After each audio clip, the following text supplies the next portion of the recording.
My family is very close. We try to go on vacation together at least 2 to 3 times a year. If someone can't join us, we always bring them a souvenir. My name is Jenny, I'm 27 years old, and I live with my family. My dad is often busy with work, and my sister is married and lives on her own, so usually, it's just my mom and my grandfather at home. Lately, though, something seems off about my sister. Even when she visits, she looks sad. I asked her, "What's wrong, sis? You seem different lately," she replied. "I'm fine, really," but I noticed she hadn't smiled in a while. I wondered if something was wrong with her in-laws. She quickly got defensive and said, "No, everything is fine. Stop saying strange things." Then she lost her temper and left for her in-laws' house. She didn't seem happy about it. A few days later, my sister came back, looking very scared. I asked her, "What's wrong? You look terrified," she said. "I'm not terrified," but I could see she was shaking. "What happened?" I pressed her. She replied, "Oh, it's just a bit cold." I was really worried about her. Soon after, my sister's husband, Sean, came to our house. He seemed relieved to see her. "So, you're here. We were worried," he said. "Sorry for the trouble." She got a little homesick. "Let's go home." Rachel, my sister, left with him, but she looked desperate. I asked my mom, "Don't you think something is wrong with my sister?" Mom agreed, saying she noticed how scared Rachel looked when Sean arrived. We both worried that Rachel might be mistreated at her in-laws' house. One day, I decided to visit my sister's in-laws. Her mother-in-law, Layla, welcomed me at the door and said, "Oh my, it's been a while. Jenny, what brings you here?" I told her, "My sister has been acting strange, and I wanted to see if everything is okay." Layla replied, "Everything is fine here. There's nothing unusual." As we talked at the door, I heard a loud noise from inside the house. I asked, "What's happening? What's that noise?" Layla just said, "I don't know. I'm busy today. You should go home." I wanted to go inside, but she wouldn't let me. I tried to check on my sister, but I ended up being turned away. A few days later, something shocking happened. My sister came back home crying. "What's wrong, sis? Are you okay? What happened?" I asked my sister as she cried. She couldn't tell me what was wrong, and when I looked closely, I noticed bruises on her body. It seemed like Layla and Sean had hurt her. "This is awful. How could they do this?" I held my sister tightly, both of us crying together, but there was something even more troubling on her mind. "The baby, our baby," she said. My sister already had a child, but the baby was still very young and couldn't take care of himself. I noticed she hadn't brought the baby with her. "Where's the baby? What happened?" I asked. Through her tears, she replied, "They hurt our baby." "What do you mean they hurt him? What did they do?" I pressed her. "I've been putting up with Sean's abuse and my mother-in-law's unreasonable behavior for so long, but when I finally fought back, they threatened the baby." "That's horrible," I exclaimed. She had been enduring so much just to protect the baby, but then her voice trembled, and she couldn't speak anymore. At that moment, our grandfather arrived. "What's going on? What happened?" he asked. My sister, still crying, explained everything to him. After hearing the story, Grandpa said only, "Huh." Then, he picked up the phone. "Who are you calling?" I asked, but he didn't answer. He just said, "We're going to their house." So, he took Mom, my sister, and me in the car and drove us to Layla and Sean's home. About 10 minutes later, we arrived. Layla greeted us and said, "What a surprise to see the whole family here." She acted like she didn't know anything was wrong. "I heard that you hurt my granddaughter and my great-grandchild," Grandpa said quietly. Layla just laughed and replied, "Who cares? It's not a big deal. It's all her fault anyway." She pointed at my sister. I was confused about what my sister could be blamed for. Layla said my sister had told Sean to eat less sausage because it wasn't healthy, but he ate it every day. "What's wrong with letting him eat what he likes?" my sister asked. "And you hurt my granddaughter over that?" Grandpa asked, upset. Layla dismissed it, saying, "You're making a fuss over nothing. It's ridiculous for you to come all the way here with your whole family. Are you all fools?" She laughed, showing no shame. Grandpa was quiet, but I could see he was really angry from the lines on his forehead. Just then, Sean, my sister's husband, showed up. "Hey, Rachel, you're finally back. Did you go to your parents again? I was worried about you," he said, but he didn't seem worried at all. "Why is the whole family here?" he asked. Grandpa replied, "We're here to take you down." "Take down? What's this old man talking about?" Sean replied, looking confused. Layla and Sean laughed, but then Grandpa started to laugh, too. What are you laughing at? Sean asked angrily. Grandpa said, I was just thinking about what's going to happen to you soon. They should arrive any minute now. What are you talking about? Sean questioned. Just then, one car after another began to pull up and park in front of Layla and Sean's house. What's happening? I wondered aloud as people started getting out of the cars. Soon, a crowd surrounded the house. There must have been about 30 people. I recognized many of them. They were all my relatives. What on earth? Who are all these people? Why are so many here? I asked in shock. They're my family, Grandpa said. They heard my precious granddaughter had been mistreated and wanted to step in. Sean complained. You're crowding in front of our house like this. You're being a nuisance. Well then, let's go inside, Grandpa said. He led our relatives into the house, and despite Sean's protests, we followed him inside. In the living room, I saw my sister's baby crying. Oh no, his face is all swollen. My sister cried as she quickly picked him up. I was terrified to think they had been hurting the baby while my sister was away. Did you really hurt such a small child? I asked, concerned. Sean and Layla replied, that's not it. This was unavoidable. We didn't want to do this. Layla explained. The baby wouldn't stop crying, so we had no choice but to hit him. You don't hit a child just because they won't stop crying, I said, feeling furious. Layla and Sean were not thinking clearly. I can't forgive this. How dare you do this to my family? Some of our relatives are police officers, and we can report you for assault. Grandpa was angry as he spoke. Wait, you have police officers? But isn't this a civil matter? Sean asked, trying to defend himself. Not necessarily. If there's evidence of assault, it can become a police matter, Grandpa replied. He checked with our relatives, and they agreed. After what they did to my sister and the baby, I won't be satisfied until they're taken away by the police.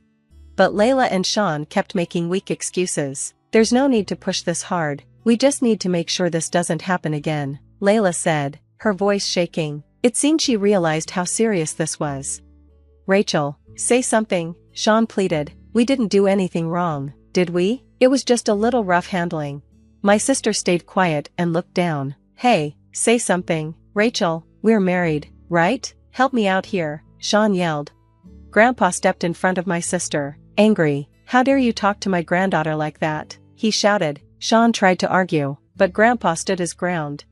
Enough is enough, by your logic. No matter how much you hurt Rachel, we can't intervene because we're not family. How can we just stand by? Grandpa's rage was strong, and Sean looked scared and started to cry. Wait just a minute, you barged into our house, isn't that trespassing? If I call the police, won't you get arrested? Sean shouted.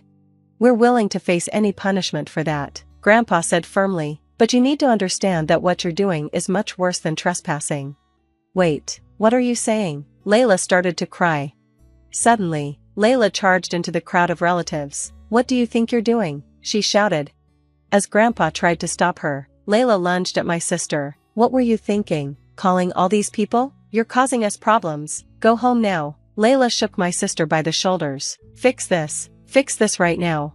Stop it. Let go, my sister cried. Grandpa pulled Layla away forcefully. Wow, throwing a fragile woman like that? How cruel. Layla tried to provoke him, but Grandpa didn't back down. The problem is you attacking Rachel just now. It's not my fault. We were living peacefully, and then this happens because of her, Layla exclaimed. You might have been living in peace, but Rachel wasn't. It seems you've been very cruel to her, even to your own grandchild. How can you be so shameless? Grandpa said. I'm not being shameless, I'm just stating the facts, Layla argued. Rachel, say something. You've been silent this whole time. This is all your fault, Layla shouted at my sister. Finally, my sister looked up and spoke. Mother-in-law, I don't want to live in this house anymore. What are you talking about? Layla replied, confused. You and Sean have always treated me terribly. I never thought my marriage would be like this. I want a divorce. A divorce? Layla exclaimed in shock. My sister must have been holding back her feelings for a long time to protect her child, but with the support of Grandpa and Mom, she found the courage to declare her decision with determination in her eyes. Don't joke around. I'll never agree to a divorce. You're going to live as my servant forever, Sean yelled back. No way, I'm not your tool, and I won't let you control me, my sister shot back. Grandpa was impressed by her strong stance. You're definitely my granddaughter. When you decide to act, You really act, he said. This isn't the time for this conversation. I won't allow a divorce. I need a servant too. If you're saying you'll divorce, then you need to pay Sean compensation. Why would I owe any compensation? My sister asked, confused. Of course you owe us. You've been a pain in the neck for Sean all this while. You owe us a few $1 million in damages, Layla said. Hold on, that's out of line. Grandpa jumped back into the conversation. You've been the problem. You've treated Rachel and my great-granddaughter horribly. You should be the ones paying damages in the divorce. What? There's no way we're paying that. Besides, we don't have that kind of money, Sean protested. I won't accept any excuses. You'll pay, even in installments. We have lawyers in the family, so don't think you can just run away, Grandpa insisted. What? You even have lawyers? Sean sounded worried. Mom, what are we going to do? Should we apologize? Layla asked. What are you talking about? We don't even know if an apology will be accepted, my mom replied. But if the company finds out we're getting divorced, it will become awkward at work, Layla worried. Work? Grandpa seemed to remember something when he heard that. Come to think of it, I think I've heard of Rachel's husband's company somewhere. I remember now. Do you work for the company run by my relatives? What? You have relatives there too? Layla asked, shocked. There are plenty of punishments waiting for you, but trespassing isn't the worst of your crimes, Grandpa said. We'll need to address that first. Fired? Not just divorced, but fired? Don't joke around. I absolutely won't allow that, Sean shouted. Do you think saying you don't want to get fired will let you off the hook? Reflect on what you've done, Grandpa said firmly. Mom, do something. I'm going to get fired, Sean cried out. You people, this is outrageous. It's unfair to pile all this on us, Layla complained. Who was the one doing outrageous things first? I've only been protecting my adorable granddaughter. Grandpa's eyes were stern as he glared at Layla and Sean. They looked so frightened they couldn't even respond. Let's end this conversation here. Rachel, you can rest easy. Our relatives will handle the rest. Thank you, Grandpa, my sister said as they were leaving her in-laws' house. But Layla and Sean started crying out in despair. Wait, we were wrong. Please don't go through with the divorce. I'm begging you, Sean shouted desperately. But my sister didn't look back. She got into Grandpa's car, and they drove away. You should give up. Everything that's happened is your own doing, Layla yelled after them. Why did this have to happen? It's all Mom's fault, Sean complained. I'm not the one at fault here. You are, my mom shot back. Sean and Layla continued arguing until they were out of sight. We went home after that, leaving the legal matters to our family lawyer, the police, and the owner of Sean's company. In the end, my sister was able to divorce Sean and even got a settlement. Sean was fired from his job and had a hard time finding a new one. Finally, my sister was free, and she couldn't help but cry tears of joy. A while later, we noticed Sean hanging around our house. He seemed to want to reconcile with my sister, but she had no intention of that happening. The moment Grandpa saw Sean, he was furious. He immediately called our family member who was a police officer and had Sean arrested for stalking. After that, a restraining order was placed on Sean, and he stopped coming around our house. Finally, peace returned to our home. My sister said she plans to raise her baby with the support of our family for a while. I also help take care of the baby, and we enjoy our life together as a wonderful family. Hi, I'm Sandra.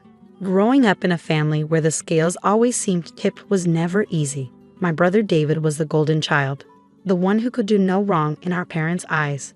Then there was me, always in the background, the afterthought. I met Liam 2 years ago at a friend's art exhibit. He was different, kind, attentive, and incredibly supportive. We connected instantly, bonding over our love for indie films and old books. When he proposed last spring under the blooming cherry blossoms at our favorite park, I said yes without a second thought. We were thrilled, dreaming of a small but beautiful wedding. I even had a wedding fund my parents had promised me, just like they had given David 3 times over. But everything started to fall apart one Sunday afternoon during a family dinner. David announced his 3rd engagement, and the room filled with congratulations and toasts while I sat there, a fake smile plastered on my face. Later, when I casually mentioned my wedding plans to my parents, the room went silent. You know, Sandra, we had to use some of your wedding fund for David's ceremony, my dad said, not meeting my eyes. He needed it more, you understand, right? I felt as though I'd been punched in the gut. Use some of it? What does that mean? I managed to ask. My mom's voice was unusually sharp as she added, "Well, it's all gone. We thought you'd take longer to find someone, given your history. David needed it." Just like that, it was gone. I could barely keep the tremor out of my voice. You promised that the money was for my wedding. How could you decide on your own to give it all to David? It was necessary, Sandra. Your brother has gone through a lot with his divorces. He needed a fresh start, a proper wedding to set things right. My dad explained, as if it made perfect sense to erase my dreams for David yet again. And what about me? Don't I deserve a fresh start too? I stood up, my chair scraping loudly against the floor. I've been planning and saving with Liam, counting on that fund. My mom's response was cold, dismissive. You should have been more proactive about your relationships, Sandra. We made a decision based on necessity. I left the dinner early, my heart racing and my mind reeling. Liam was waiting for me at home, and seeing his face was the only thing that felt right. That night, I broke down. We talked for hours and decided that we wouldn't let this destroy our plans. We'll have our wedding, Sandra, no matter what. Liam reassured me, holding me close. We downsized everything, chose a smaller venue, cut down the guest list, and made homemade decorations. It wasn't the wedding I had imagined, but it would be ours, filled with love, not the weight of betrayal. That night, as I lay beside Liam, a sense of resolve settled over me. My parents had made their choice, and now I was making mine. They would not dictate my happiness. This was the beginning of my new life with Liam, free from favoritism and unfair compromises. The anger and hurt boiled inside me for days after discovering their betrayal. I needed answers, so I arranged to meet my parents for coffee one chilly morning. The air was as tense and cold as my nerves. As soon as we sat down, I couldn't hold back. Why did you do it? Why did you give David my wedding fund without even discussing it with me? My dad sighed, rubbing his forehead. We thought we were making the right choice. David's situation was urgent. He needed to settle down after everything he's been through. And what about me? What about my wedding? My voice broke, the hurt evident. My mom looked around nervously, her voice low. Your brother needed more support, Sandra. You've always been the strong one. So that's it. You decide on my behalf because I'm strong. You spend my wedding fund as if it's nothing. The disbelief and hurt mixed into a bitter cocktail of emotions. We didn't think you'd be getting married so soon, my dad added, trying to justify their decision. Honestly, we thought you might back out, considering your past relationships. That's not your decision to make. It was my fund, promised to me. How could you gamble my dreams away on David's third attempt at marriage? I couldn't hide the scorn in my voice. The conversation grew heated as they piled on justifications, each one striking a nerve. They talked about family obligations and supporting each other, but all I heard was their clear preference for David. Finally, I stood up, my chair scraping loudly. This isn't just about money. It's about trust, about respect. You've shown where your priorities lie, and sadly, it's not with me. Leaving the cafe, I felt both liberated and sorrowful. The confrontation had laid everything bare. The parents I thought I knew prioritized David over me without remorse. The emotional toll was heavy, and I spent nights ruminating over every word exchanged. It was clear they saw David as the one who needed protection, while I was just expected to cope and move on, always the resilient one. In the weeks that followed, Liam and I continued planning our wedding. We chose a quaint local park for the ceremony, a stark contrast to the lavish venues David had enjoyed. Our decorations were simple but beautiful, handmade with care and love. Our guest list included only those who truly cared for us. No pretenses, no forced smiles. When I sent out the invitations, I made a conscious decision not to include my parents. It hurt, but it was a necessary step to protect my own well-being. They had chosen their path, and now I was choosing mine. Planning our modest wedding became a healing process. With each decision, I reclaimed a piece of myself that had been overshadowed by my family's expectations and favoritism. Liam stood by me, his support unwavering. We were building something true and lasting, far from the shadows of betrayal. This wasn't just about creating a wedding day, but about laying the foundation for our future. A future where our choices mattered and where we were free from the weight of unfair family dynamics. Our wedding day dawned bright and beautiful, a stark contrast to the storm of emotions that had led up to it. The park was bathed in the golden glow of the morning sun, the air fresh and filled with the scent of blooming flowers. It was simple, Nothing like the opulent affairs David had, but it was perfect for us.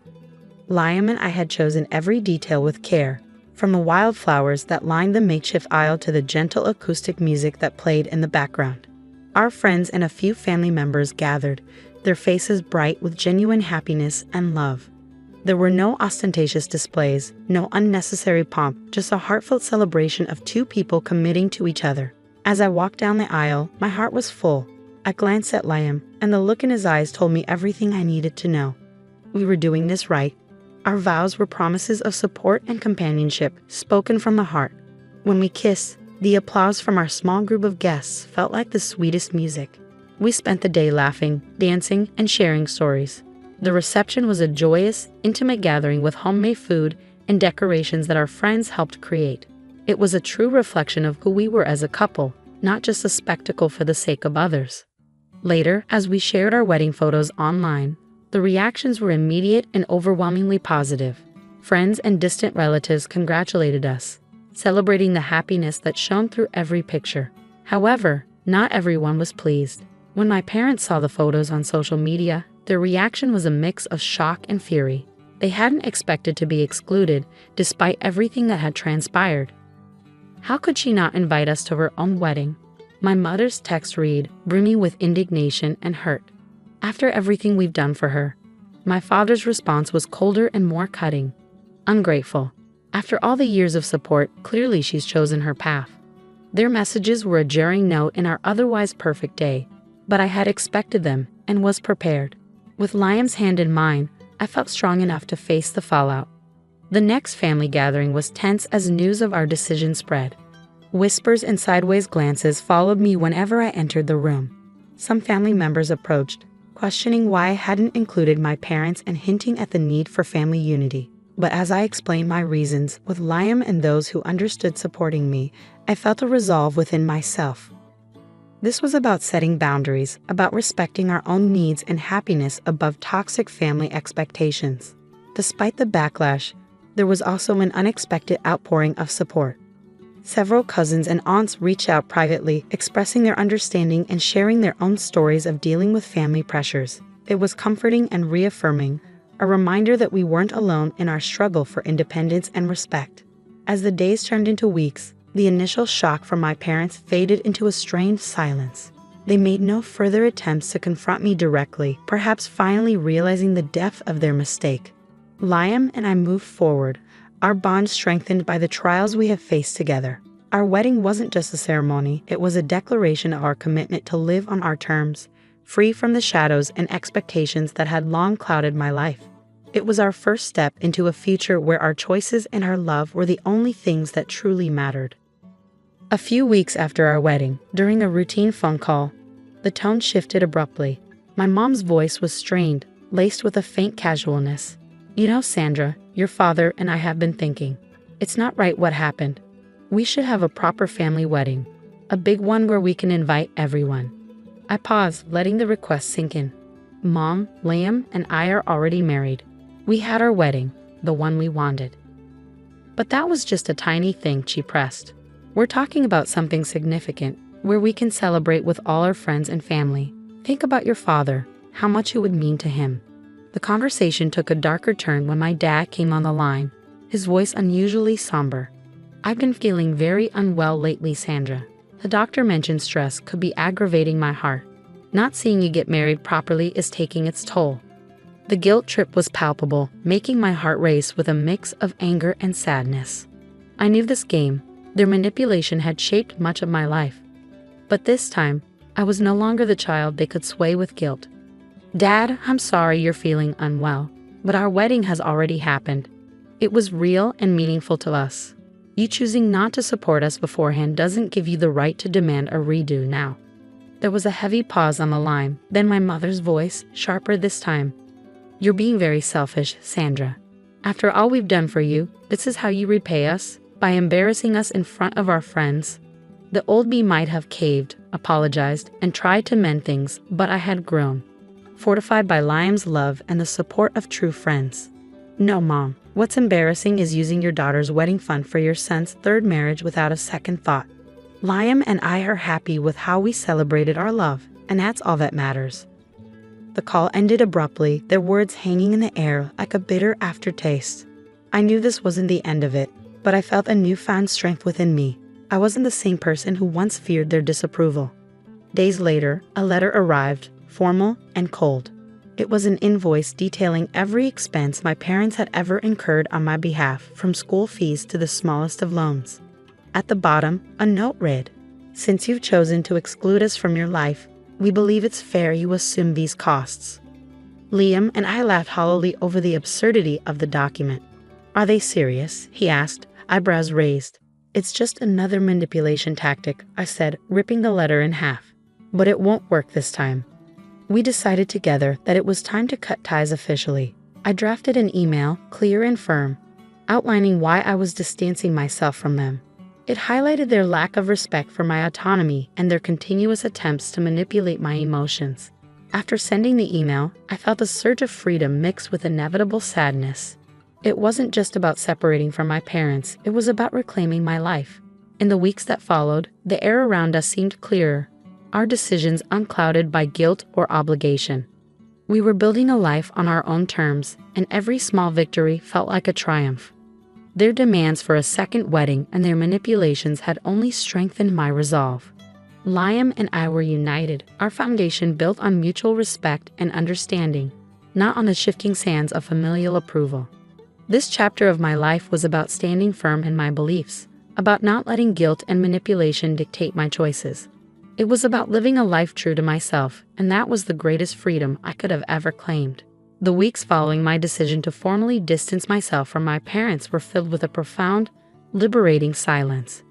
However, that quiet was abruptly broken by a surprise visit from my parents.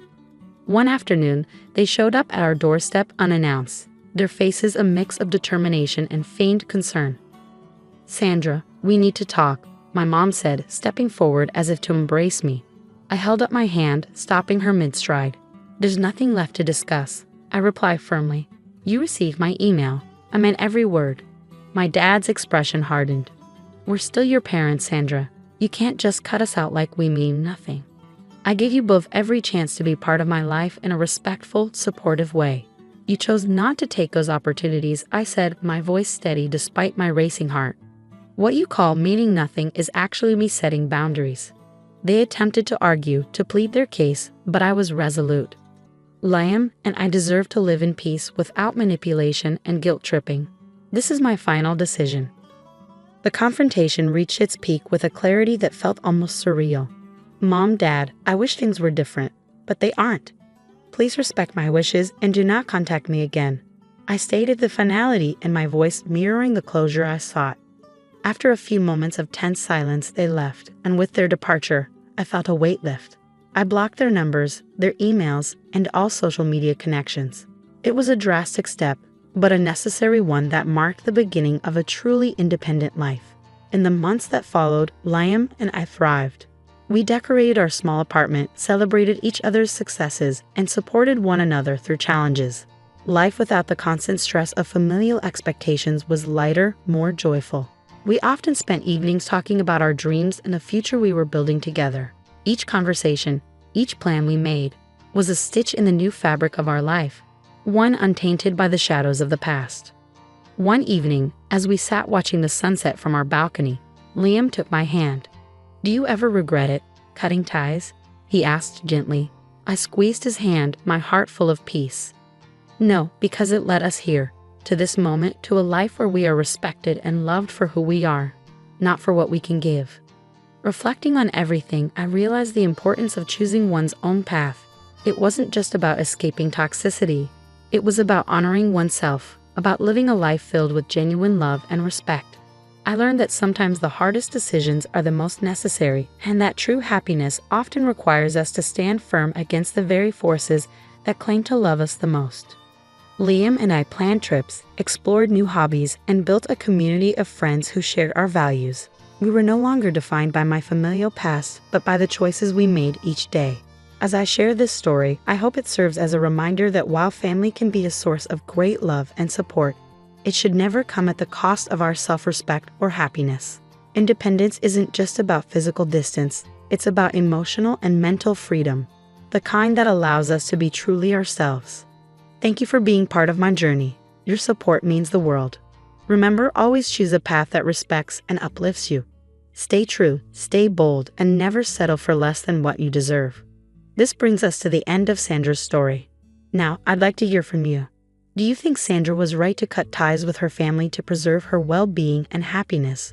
Or do you believe there could have been another way to handle the situation? This is a tough decision, and often there's no clear right or wrong answer. Please share your thoughts and experiences in the comments below. Hi, I'm Linda, and life has thrown me more curveballs than I ever imagined. 5 years ago, I thought I hit the jackpot when I married John. He was charming, successful, and seemed to genuinely care about both me and my daughter, Emma. I already had Emma from a previous marriage, and John brought his son, Tyler, into our new blended family. I was determined to make it work, treating both kids equally and with all the love I could give. Emma, sweetie, how about we invite Tyler for movie night? I'd suggest, trying to help the kids bond. Emma would nod eagerly, always willing to try. Can we watch a superhero movie? Tyler likes those. I'd smile, proud of her. That's a great idea. Why don't you go ask him? But more often than not, Tyler would shrug off the invitation. Nah, I'm good. Got plans with my friends, he'd say, barely looking up. John would reassure me, wrapping an arm around my shoulders. He's a teenager, Linda. It's normal for him to want space. I'd nod, trying to silence my doubts. You're right, I just want us all to be close. Things took a turn 2 years ago when my parents passed away, leaving me a sizable inheritance. I was determined to use it wisely. John, I think we should set some of this money aside for Emma's future, I suggested one night as we sat together reviewing paperwork. He nodded, but something in his eyes unsettled me. Of course, but we should think about Tyler too. He's closer to college age. A twinge of unease crept up my spine. Tyler's mom is handling his college fund. Remember, we agreed on that when we got married. I know, he said, a bit too casually. I'm just saying we should keep our options open. I should have paid more attention to that moment. I should have seen the red flags. My best friend Olivia even tried to warn me. Over coffee one afternoon, she gently raised her concerns. Linda, don't you think John favors Tyler a bit too much? She asked cautiously. I bristled at first. What? No, he loves both kids equally. Olivia raised an eyebrow. Are you sure? I've seen how he is with them. It's different. I waved it off, more to convince myself than her. Blending families is hard. We're still figuring it out. Just keep your eyes open, okay? And remember, I'm here if you need me, she said, squeezing my hand. I was grateful for her support, though I didn't realize how much I'd need it in the months to come. As time went on, a nagging feeling grew inside me. Something was off with our finances. Bills I thought I paid were showing up overdue, and our savings seemed to be shrinking faster than I could explain. John, have you noticed anything strange with our bank statements? I asked one evening. He barely looked up from his phone. No, everything seems fine. Why? I don't know, something just feels off. He finally met my eyes, his expression unreadable. You worry too much, Linda. I've got everything under control. I wanted to believe him, but then I found it, a withdrawal for $5,000 that I hadn't made. My heart raced as I dug deeper. The more I looked, the worse it got. Multiple large withdrawals, passwords changed without my knowledge. Panic set in. That night, I called Olivia. Liv, I think something's really wrong, I said, my voice shaking. She listened as I spilled everything, John's dismissive attitude, the unexplained withdrawals, the changed passwords. When I finished, she was silent for a moment. Linda, this sounds serious. You need professional help. I know a private investigator, Mike Carson. Want me to call him? I hesitated, then agreed. A week later, Mike called me into his office. The look on his face told me everything before he even spoke. Mrs. Thompson, I'm afraid I have some bad news, he began. John hadn't just been making a few unauthorized withdrawals.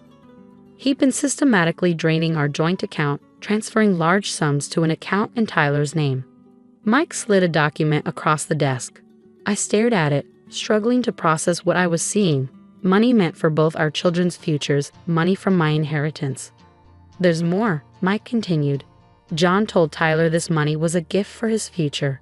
Tyler's been aware of this for some time. That night, I confronted John. I'll never forget the look on his face, not guilt or shame, but irritation, as if I had inconvenienced him by uncovering his betrayal. Tyler needs it more, John said, as if that somehow justified everything. He's closer to college age. And what about Emma's future? I demanded, my voice rising. What have you left for her? John had the audacity to shrug. There's a savings bond in her name. That should be enough. I was speechless, but the betrayal ran deeper than I could have imagined. Over the next few days, I uncovered even more lies. Friends started reaching out, concerned about things John had apparently been saying about me. He'd been painting me as unstable, unreasonable, a bad mother. And Emma, my sweet Emma, had been caught in the middle. John had been manipulating her, making her keep secrets from me. As the full extent of John and Tyler's deception became clear, I felt a rage I had never known before. Sitting in my car outside our house, a house that no longer felt like home, I made a decision. This wasn't over, not by a long shot. John and Tyler might think they'd won, but they had no idea what was coming. I was done being the victim. It was time to fight back. John had already proven he was willing to lie and steal, so I couldn't let him see me coming. The next morning, I called in sick to work and met with Lisa Chen, a divorce lawyer Olivia had recommended.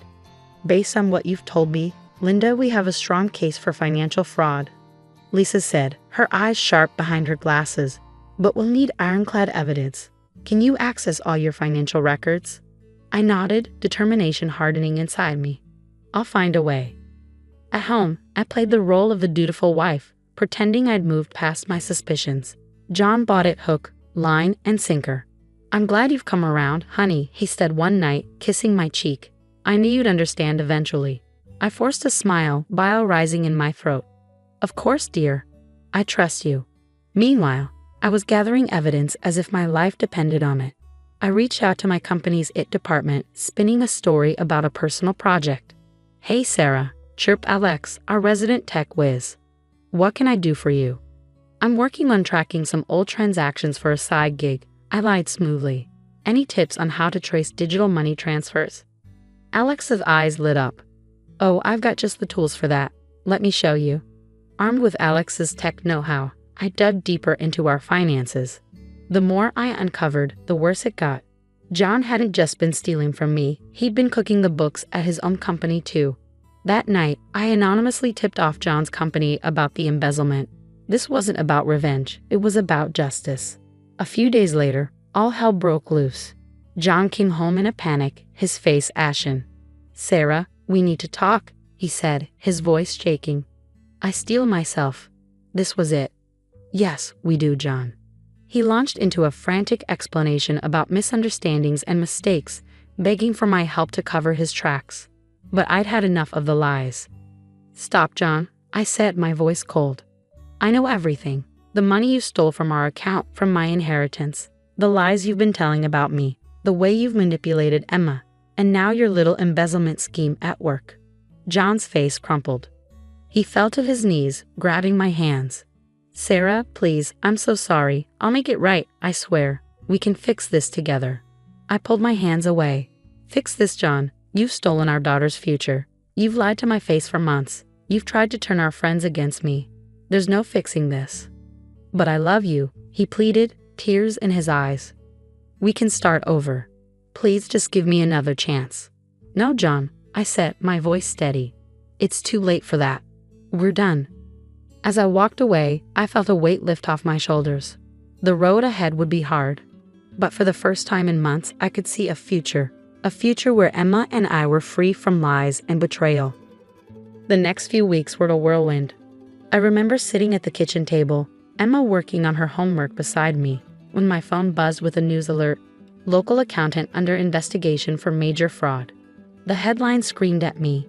My hands shook as I read the article. Emma looked up, concern in her eyes. Mom, what's wrong? I forced a smile. Nothing, sweetie, just some work stuff. But I couldn't shield her from the truth for long. The police got involved, freezing John's assets, and Tyler's, too. That same day, I filed for divorce, citing financial abuse and fraud. Lisa, my lawyer, was a godsend through it all. We've got him, Sarah, she said, her voice fierce. He won't get away with this. As the truth came to light, our friends and family were stunned. I'll never forget the look on my in-laws' faces when they learned what their son had done. "We had no idea," John's mother sobbed. "Sarah, we're so sorry." Tyler, confronted with the reality of his part in his father's schemes, tried to backpedal. He showed up at our door one day, all bravado gone.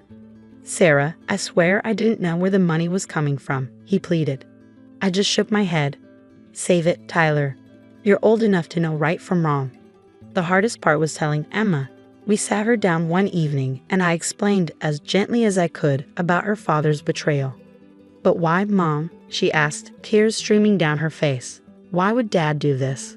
I pulled her close. "I don't have sweetie, but we're going to be okay. I promise."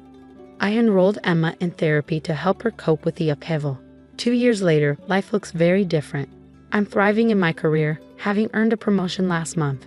Emma, now 12, is excelling in school and has found a passion for soccer. "Mom, did you see that goal I scored?" she yelled, running off the field after a game. I scooped her up in a hug. "I sure did, champ. You were amazing." John is serving time for his crimes, financially ruined.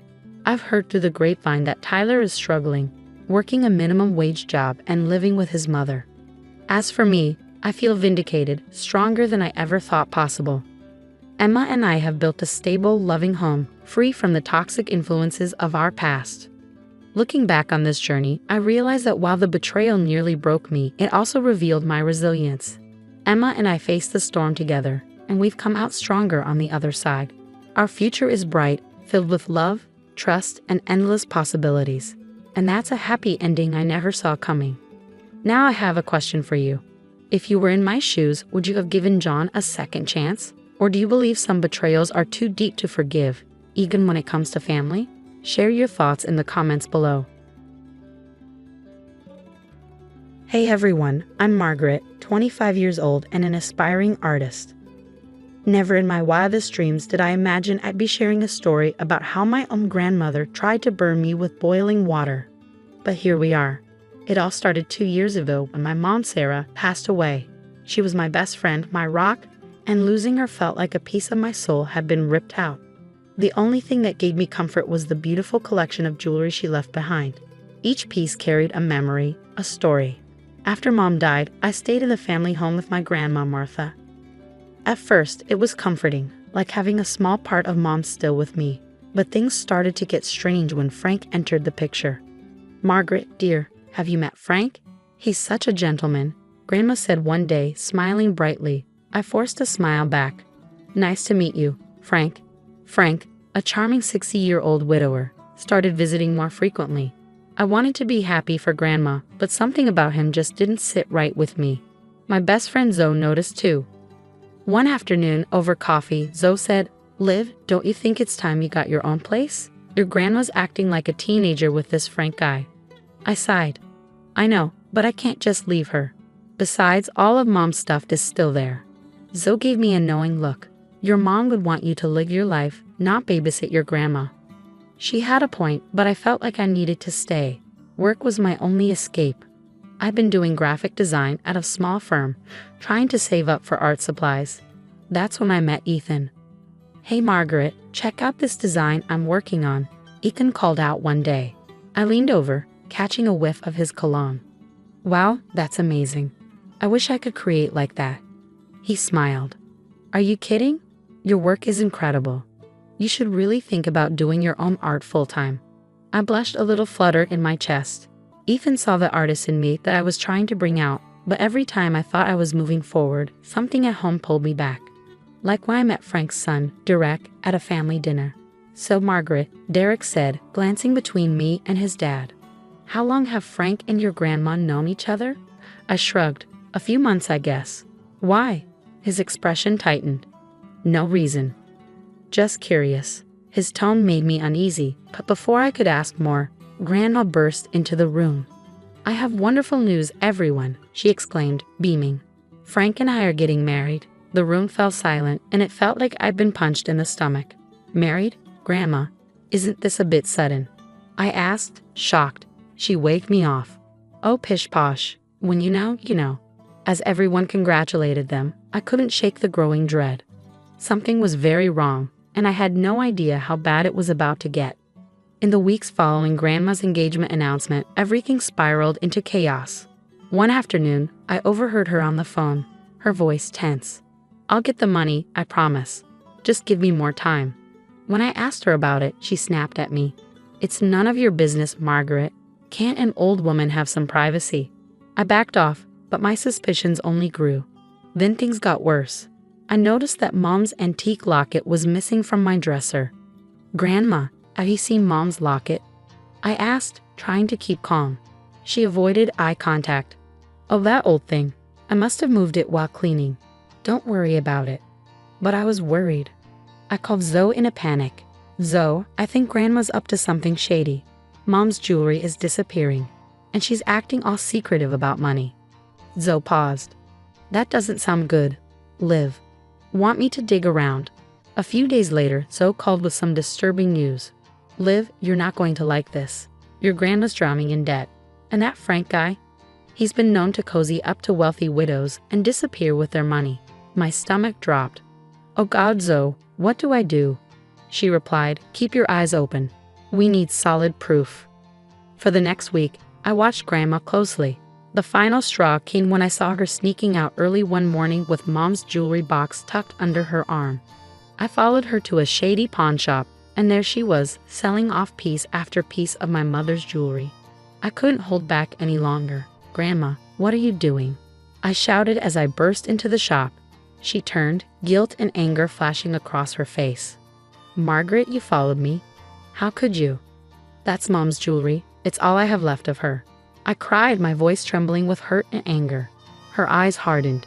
"You don't understand. Frank and I need the money for our new life together. Your mother would have wanted me to be happy." By selling her memories, by lying to me, I was shaking with disbelief and rage. "You ungrateful child," she spat.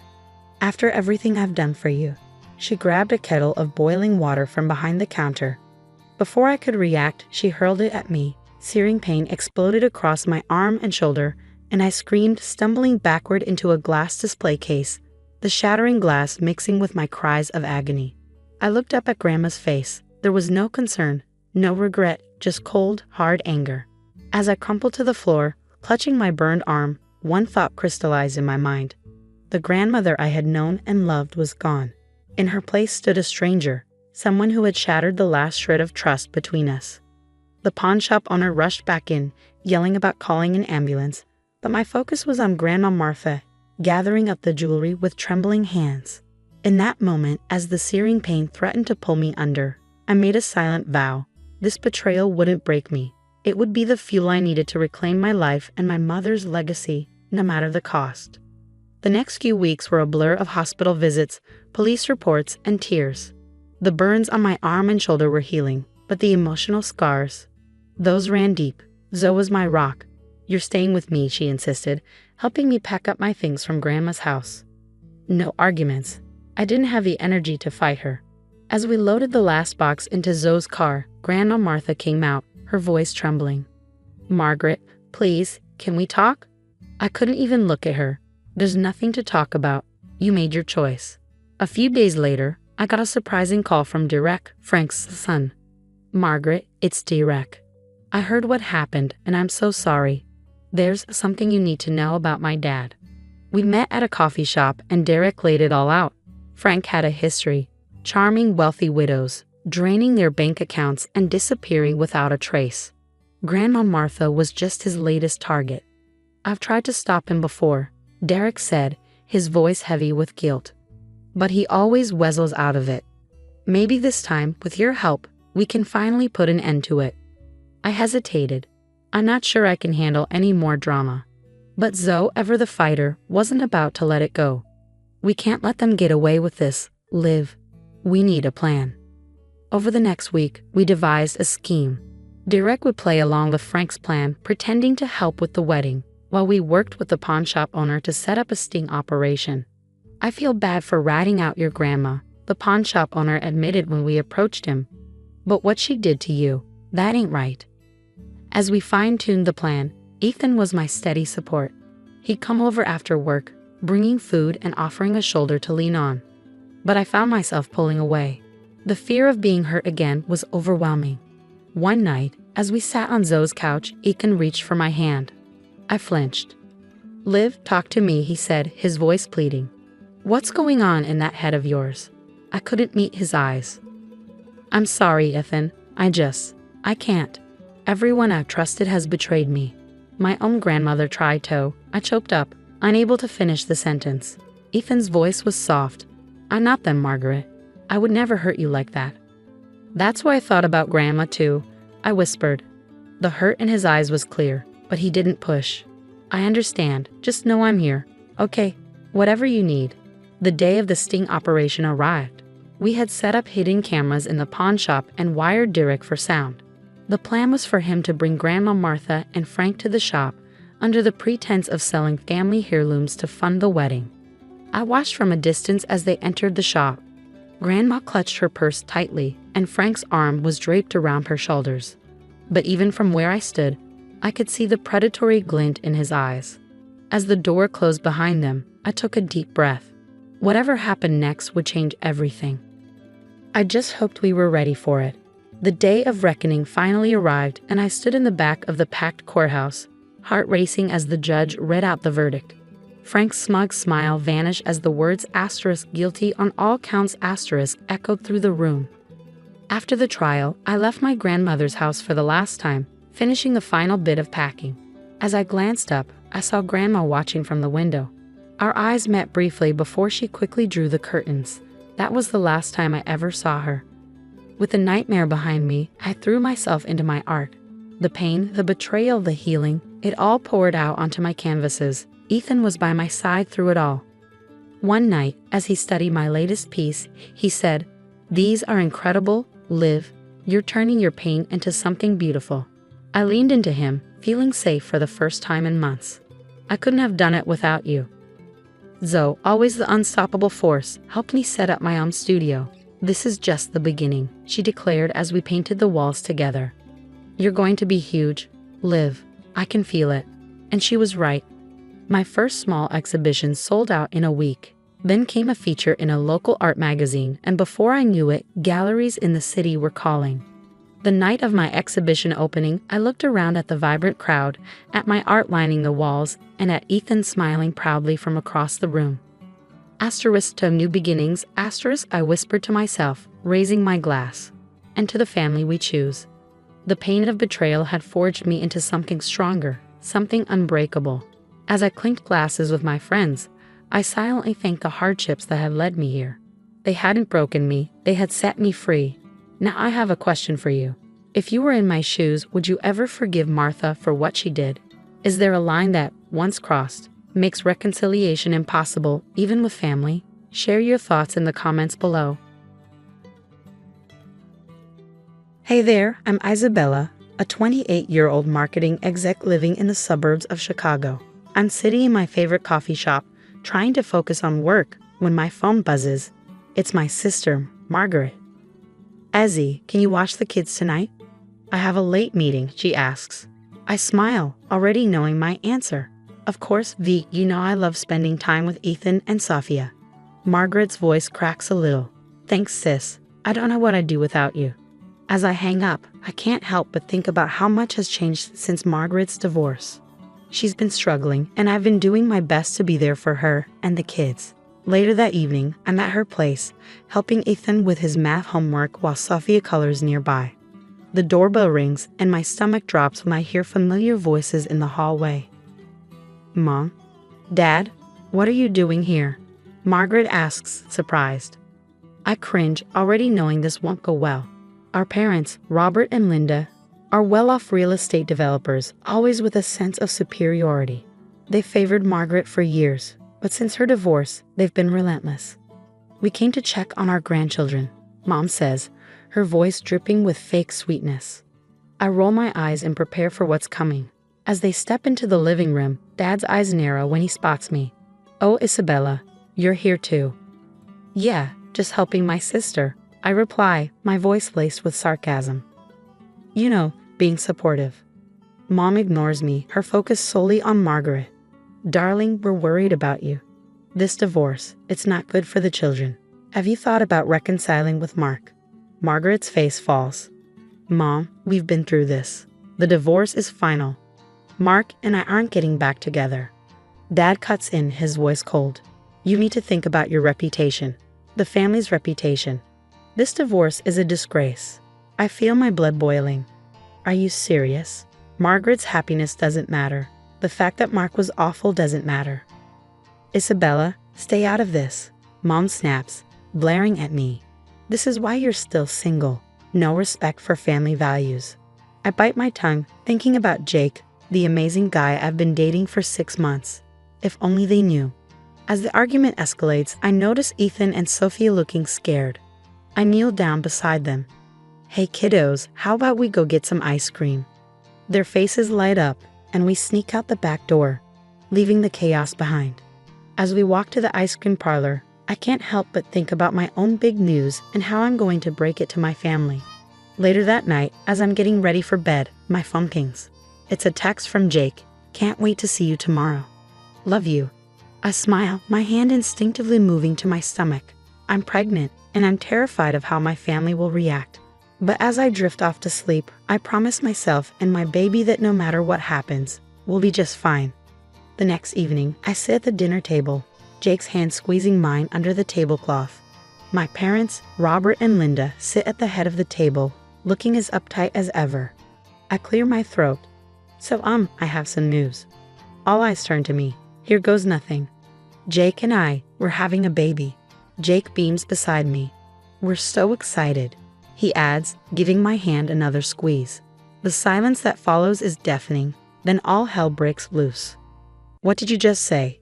Mom shrieks, her face turning a dangerous shade of red. Dad slams his fist on the table, making the silverware rattle. Isabella, how could you be so irresponsible? Out of wedlock? Have you no shame? I feel my cheeks burn. It's the 21st century, Dad. Jake and I love each other. We're happy about this. Mom scoffs. Happy? You've disgraced this family. What will people say? Oh, so that's what this is about. I snap. Your precious reputation. Margaret tries to step in. Mom, Dad, please, can't we just? But Dad cuts her off. Don't you start, Margaret. We're not done with you either. A chill runs down my spine. What's that supposed to mean? Mom's face twists into a smug smile. Well, since you asked, we decided to sue for custody of Ethan and Sophia. The room goes silent. Margaret's face goes pale. What? She whispers. You heard us, Dad says, his tone cold. With your demanding job and this messy divorce, you're clearly an unfit mother. We're doing what's best for the children. I can't believe what I'm hearing. Are you kidding me? Margaret is an amazing mom. You can't do this. We can and we will, Mom says flatly. Unless what? I ask, dreading the answer. Dad leans forward. Unless you fix your little mistake, we'll forget this whole pregnancy nonsense if you do the right thing. I feel like I've been slapped. Fix my mistake? You mean get rid of my baby? Are you out of your minds? Jake stands abruptly, his chair scraping against the floor. That's enough. Isabella, we're leaving. But I'm not done. I turn to Margaret. Sis, you can't let them do this. Fight them. Margaret just sits there, tears streaming down her face, saying nothing. Dad points to the door. Get out. You're no daughter of ours. Gladly, I spit back, grabbing my purse. As Jake and I head for the door, I turn back one last time. You know what? I feel sorry for you. You're so obsessed with appearances that you've forgotten what really matters. Family, love, happiness. You're the ones who should be ashamed.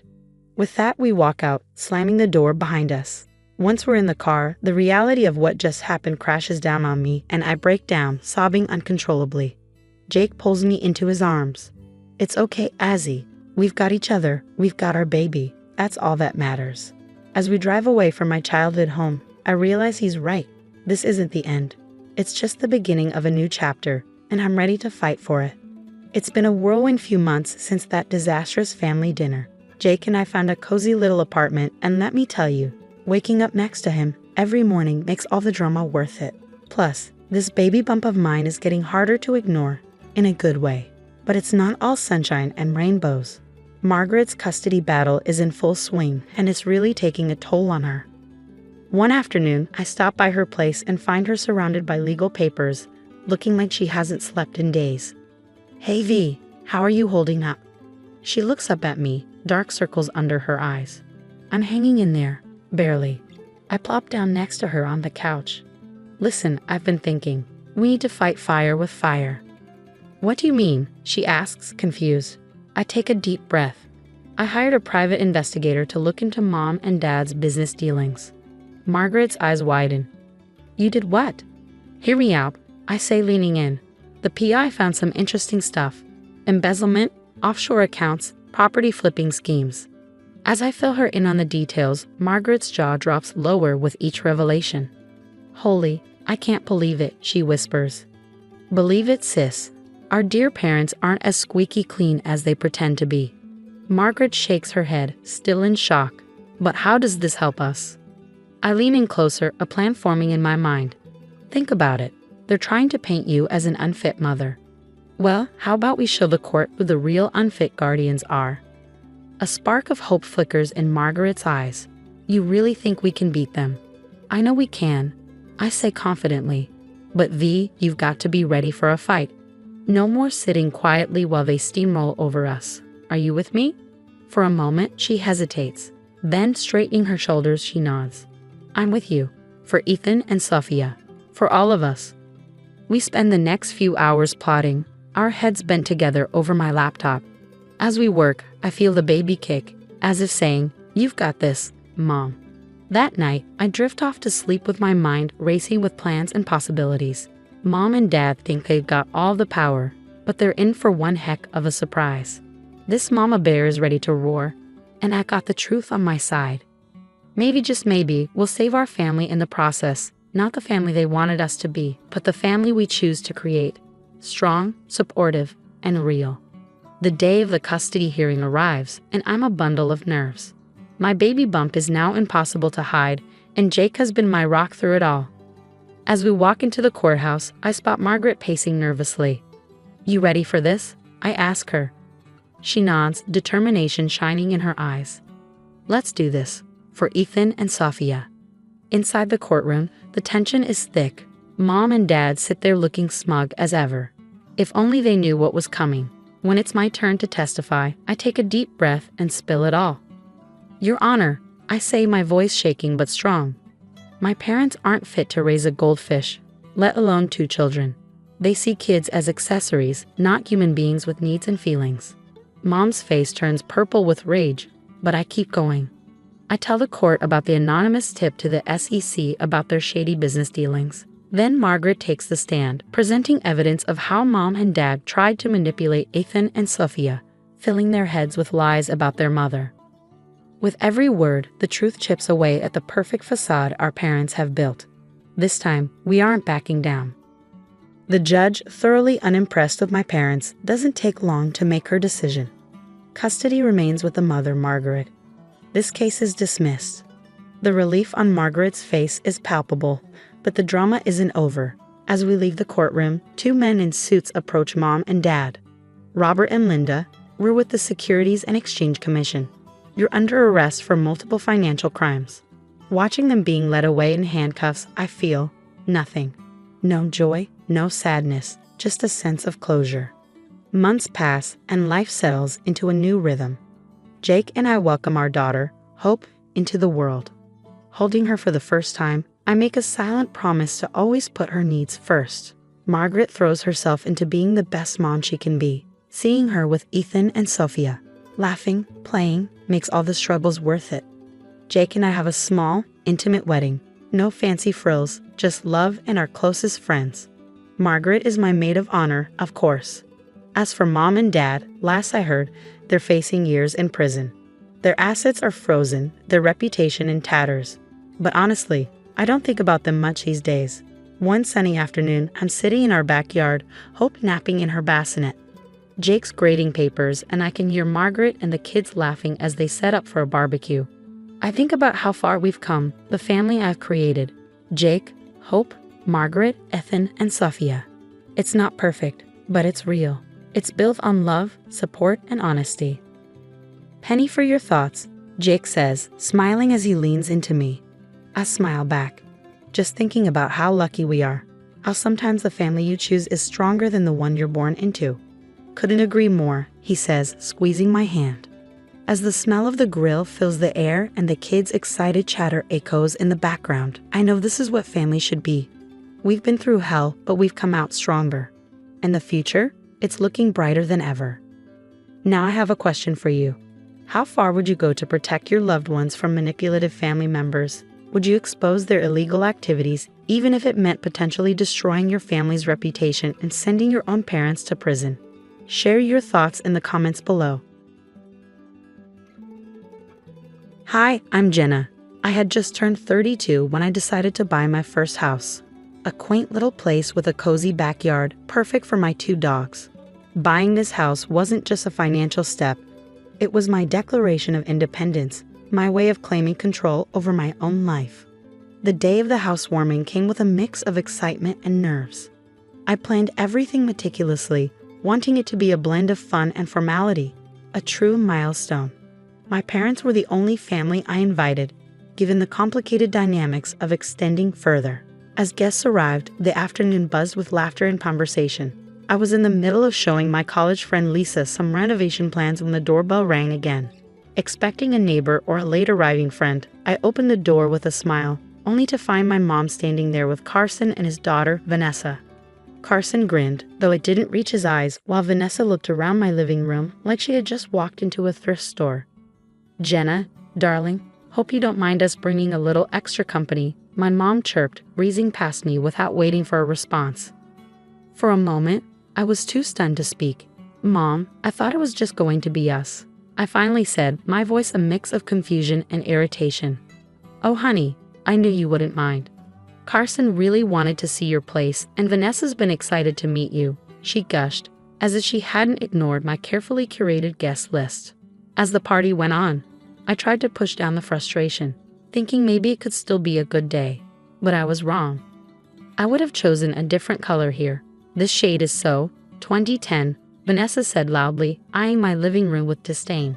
My friends, caught in the moment, exchanged awkward glances as the room fell silent. My cheeks burned with a mix of embarrassment and anger. This was supposed to be my celebration, my moment. I couldn't let her ruin it. I turned to Vanessa, forcing a tight smile. "Well, not all of us need to follow the latest trends to feel good about our homes. Some of us prefer something more timeless," I replied, sharper than I intended. But it didn't end there. "Why would anyone arrange their living room like this? It's almost like she's never heard of interior design," Vanessa quipped. That was it. I couldn't hold back any longer. My friends, clearly uncomfortable, watched as I marched over to Vanessa. The room grew tense. "You know, Vanessa, if you have suggestions, I'm all ears. But maybe you could share them without insulting my choices in front of my guests," I said, my voice calm but firm. Vanessa blinked, surprised, then scoffed. "I'm just saying what everyone's thinking. No need to be so sensitive." Judging by the supportive looks from my friends, they weren't thinking anything of the sort. Despite the awkward tension, I could feel them backing me up. Just as I thought things would cool down, my mom pulled me aside, her face tense with anxiety. "Jenna, could we talk in private?" she asked softly. In the hallway, away from the party, she dropped the bombshell. "Honey, I know it's a lot to ask, but could Vanessa stay with you for a while? Just until they sort out their living situation." Her request hit me like a punch. "Mom, I can't. This is my space, and after tonight, it's clear Vanessa and I aren't exactly compatible." Her face fell. "Jenna, she's struggling. You know how tough Carson can be on her. It would only be for a little while." I could feel the weight of her expectations pressing down on me, like so many times before when she tried to fix things by putting me in uncomfortable situations. But this was too much. "Mom, no, I need to set boundaries. I can't have her stay here, not after how she's behaved. I'm sorry, but that's my final answer." The hurt in her eyes stung, but I knew I had to stand my ground. As she walked away, her shoulders slumped, and I felt a strange mix of triumph and dread. I had finally stood up for myself, but I knew this wasn't the end of it. As the party wound down and the last guests left, the house felt quieter, almost eerie. The echoes of laughter were replaced by a stillness that settled heavily in the air. I started cleaning up, the simple task grounding me. Each dish I washed, every crumb I swept, felt like I was trying to clear away not just the physical mess. Debris wasn't the only thing I was trying to clear away. The emotional turmoil that had spilled over throughout the night clung to me. Lying in bed later, with the house dark and still around me, I replayed the evening in my mind. My spine tingled with the apprehension of what was to come. Vanessa's smug smirk, Carson's disapproving glare, my mother's disappointment, they all haunted the edges of my thoughts. As sleep finally claimed me, I clung to the hope that maybe the fallout wouldn't be as bad as I feared. But deep down, I knew better. This was just the beginning, and the repercussions of my refusal would ripple further than I could imagine. The next morning started out ordinarily enough. Coffee, a quick scroll through emails, and a mental to-do list for the day. But that normalcy shattered with a ping from my phone. A security alert from my home system. Panic gripped my chest as I viewed the live feed. Someone was at my house. I rushed home, my mind racing with possibilities. Nothing prepared me for what I found. The locks had been changed. My key was useless against the new mechanism. Peering through the window, my blood boiled as I saw Vanessa lounging on my sofa, a smug smile plastered across her face. "What are you doing in my house?" I shouted through the door. The door swung open, and there stood Carson, grinning wide and unwelcoming. "Oh, Jenna, we thought we'd take you up on that offer to stay after all," he sneered, his voice dripping with mock sympathy. "There was no offer, Carson. Get out of my house now," I snapped, my voice sharp with a command I hoped would cut through his arrogance.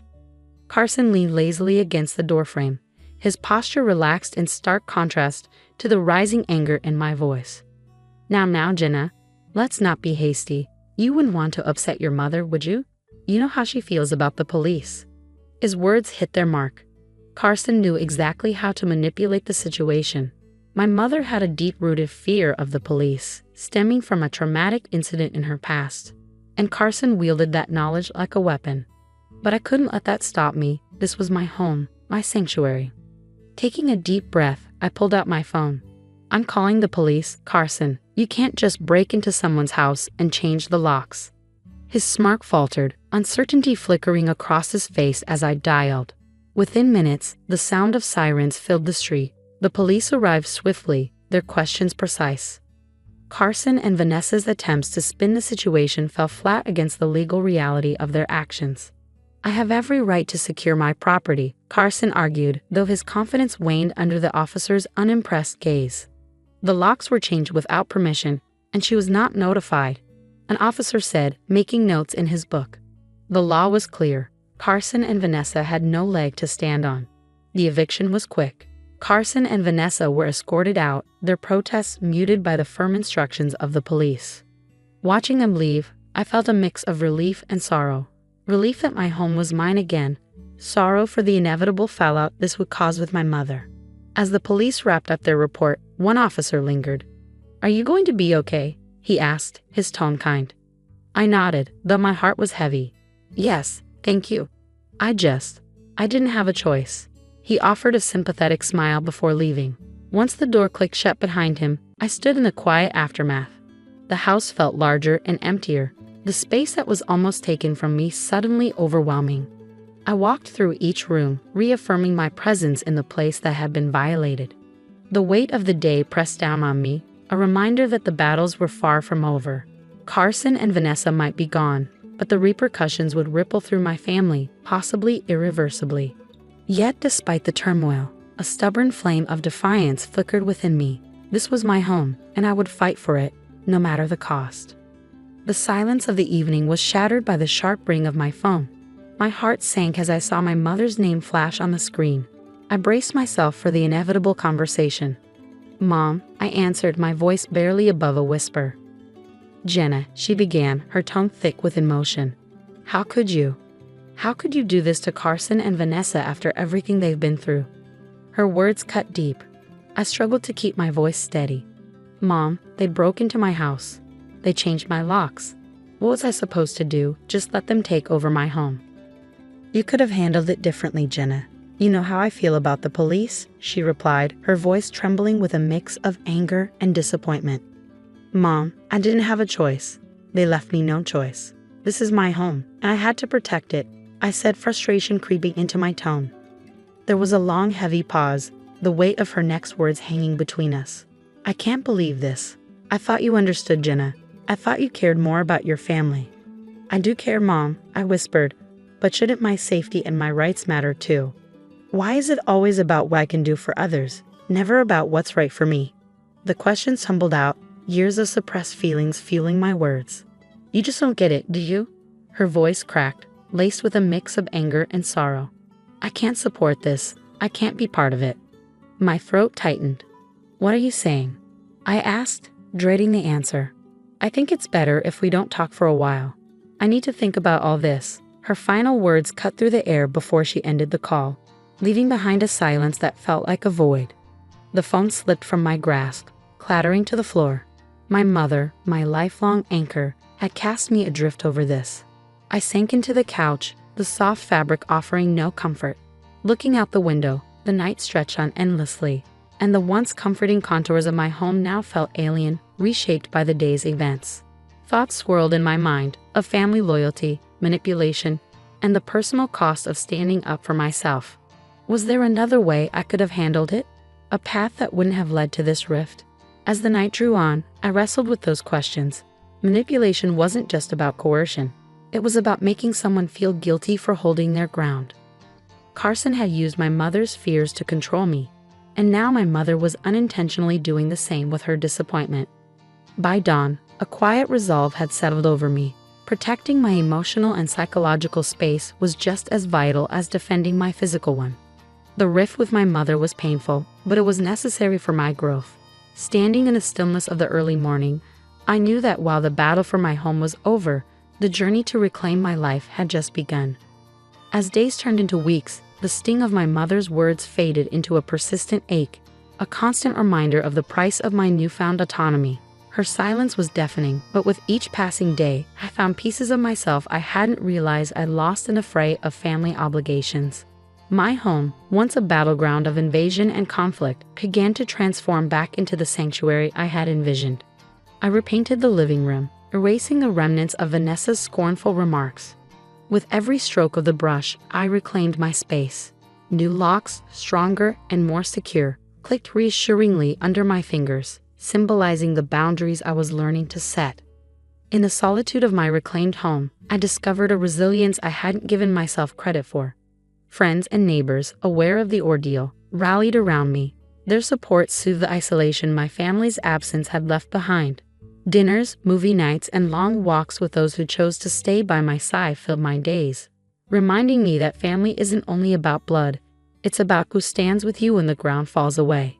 The fate of Carson and Vanessa became a distant murmur, their paths diverging from mine in the wake of their eviction. Rumors of their struggles occasionally reached me through mutual acquaintances, but they no longer held sway over my emotions. My focus was on rebuilding, on fortifying the life I chose, rather than the one imposed upon me. One crisp morning, as I stood in my garden planting seeds that would one day bloom into vibrant flowers, I realized this was what true independence felt like. Not the absence of conflict, but the presence of peace in its aftermath. The estrangement from my mother was a deep scar, one that might never fully heal, but it was also a testament to the lengths I would go to protect my peace. The journey to self-empowerment is often a solitary one, fraught with tough decisions and painful reckonings. But as I looked around the home I fought to protect, I knew it was worth it. Here, in my own space, I was free to live life on my terms, surrounded by those who respected and supported my boundaries. This wasn't just a house, it was my declaration of independence. Hi, I'm Mia, 30 years old, trying to keep my life balanced amidst the family chaos.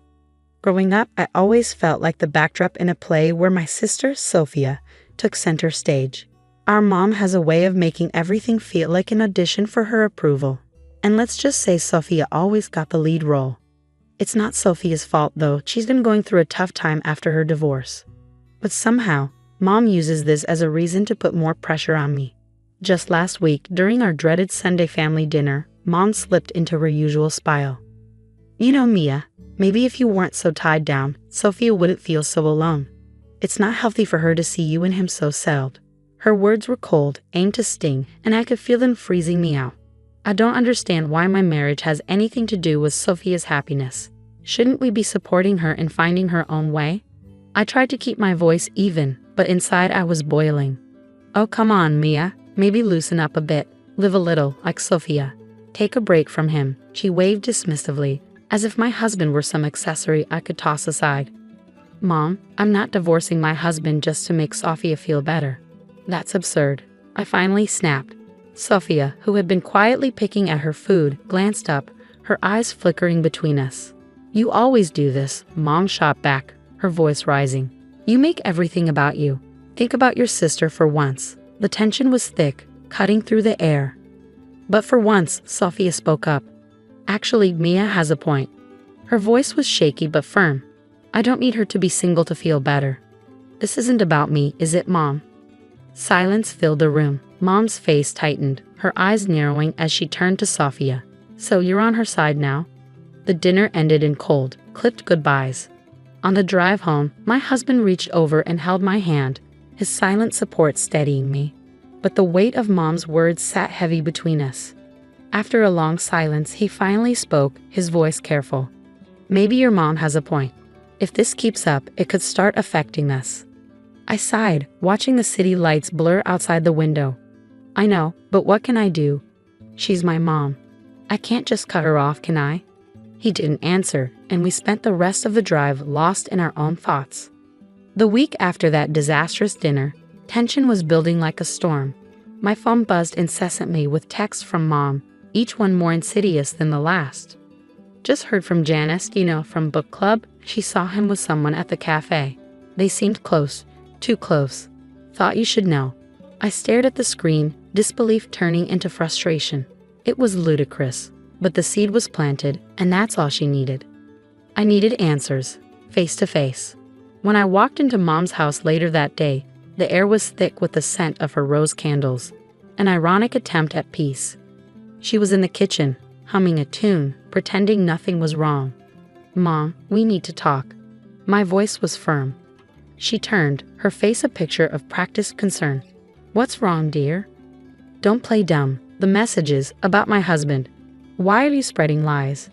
Her response was cool, detached. I'm just looking out for you, Mia. People talk. I thought you should know. And you believe them without asking me? Without proof? You're trying to stir up trouble. My pulse quickened with anger. Trouble? No, I'm saving you from it. Maybe you're too close to see what's really going on. Just then, Sophia walked in, catching the end of our argument. What's going on? Mom's been spreading rumors that my husband's cheating based on some cafe gossip. I explained, barely containing my frustration. Sophia looked between us, torn. Mom, why would you do that? If there's nothing to it, no harm done, right? But if there is, wouldn't you want to know? Mom's voice was the epitome of evasion. By breaking up her marriage over rumors? Sophia's voice rose in rare defiance. Is that how we handle things now? Mom played her victim card. I'm being attacked here for caring, for loving my daughters enough to make sure they aren't being deceived. How is that wrong? I grabbed my phone, my resolve hardening. This isn't love, Mom. It's control, and I'm not standing for it anymore. Sophia and I left together. The divide Mom tried to create between us now a bridge. As we stepped outside, the cool evening air chilled our heated faces. I'm sorry, Mia, Sophia said quietly, for not seeing it sooner. For everything. It's not your fault. We're in this together now, right? I squeezed her hand, a simple gesture filled with unspoken promises. The family reunion was supposed to be a celebration, a festive gathering at our ancestral home. But as the sun dipped lower, the mood shifted, like the quiet before a storm. Mom had orchestrated the perfect scene. Flowers, fairy lights, but underneath things were far from perfect. She clinked her glass, calling for attention. Family is everything, she began. It's about supporting each other, making sacrifices, like Sophia, who's come out stronger after her divorce. She smiled at Sophia, who managed a weak nod, then turned her gaze to me. Her smile faded. And then there's Mia, so settled in her little world she can't see beyond it. The murmurs grew louder, judgmental. I could feel every eye on me, the scrutiny like pinpricks on my skin. Really, Mom? Is this necessary? I said, my voice steady. Despite the turmoil raging inside her, Mom ignored me and pressed on. Imagine a world where we all just thought about our own happiness, no care for how it affects others. Mia could learn a lot from Sophia's courage, don't you think? Mom, stop. That's enough. Sophia's voice cut through the air, sharper than I'd ever heard it. The crowd gasped, stunned. Mom looked caught off guard, her well-rehearsed script suddenly disrupted. Why are you doing this? Sophia continued, stepping closer to me, forming an unspoken barrier between us and Mom. Why can't you just be happy for Mia? She's not living her life at anyone's expense. She's been supporting me more than anyone. Mom quickly recovered, her voice cold and calculated. So you think undermining me changes the truth? Mia is selfish, and you, Sophia, are blinded by sisterly love. I'm not blind, Mom. I see perfectly well, Sophia shot back, her usual calm replaced by a fierce defiance. It's cruel to use a family gathering to air your biased grievances. The family around us began murmuring, tension palpable as people chose sides. Mom raised her hands in a gesture of supposed peace. You're both my daughters, and I love you. But sometimes love means telling hard truths. Mia, you need to think about more than just yourself and your perfect little marriage. I looked around at the faces in the room, seeing confusion and concern mirrored in their eyes. My heart pounded with a mix of anger and an overwhelming need to defend my peace. Hard truths?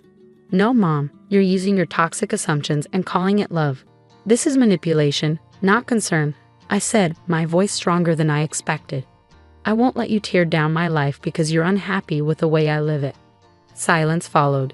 It was heavy, charged, as everyone processed what had just happened. Sophia squeezed my hand, whispering, "We'll handle this together." As conversations cautiously resumed around us, I knew what I had to do. This wasn't just about defending my choices anymore. It was about protecting my mental health and my marriage. A drastic change was necessary, and with Sophia by my side, I felt the strength to finally follow through. The days after the reunion were a whirlwind of whispered phone calls and quiet meetings between Sophia and me, united in our determination. We meticulously crafted a plan to reveal the truth about Mom's manipulations to the family. She always talks differently when she thinks no one else is listening, Sophia noted one evening as we sat with notes scattered across the table. Exactly, I replied, tapping my pen against my notebook. We need to catch her in the act. Show everyone the real Mom, the one we deal with behind closed doors. Sophia's eyes brightened as she scanned her laptop. What if we use a voice-activated recorder? We could hide it during your next one-on-one with her. I smiled. Perfect. She's invited me for tea on Saturday, thinking it's to mend fences. Little does she know. Saturday arrived, and with it, a knot of nerves in my stomach. The recorder was hidden in my purse, discreetly positioned to capture every word. Mom greeted me with her usual tight smile and ushered me into the kitchen. As we sat down with tea between us, she didn't waste any time. Mia, darling, I've been thinking about our little discussion at the reunion. I want to help you understand where I'm coming from. I nodded, my heart racing, knowing every word was being recorded. Go on. She continued, her tone laced with condescension. Sophia needs us now more than ever, and your stubborn independence could set a bad example. I'm only trying to look out for the family. And by looking out, you be trying to control my life, telling me how to be a wife. I kept my voice calm, steering her towards revealing more. It's not just about you, Mia. Sometimes we have to make sacrifices for the greater good. If that means adjusting your life, so be it. She leaned forward, her voice dripping with a fox sincerity that made my skin crawl. The conversation went on, Mom unknowingly laying bare her manipulative mindset, all caught on tape. The following week, we gathered the family again, this time under the guise of clearing the air. The tension in the living room was thick, everyone bracing for another showdown.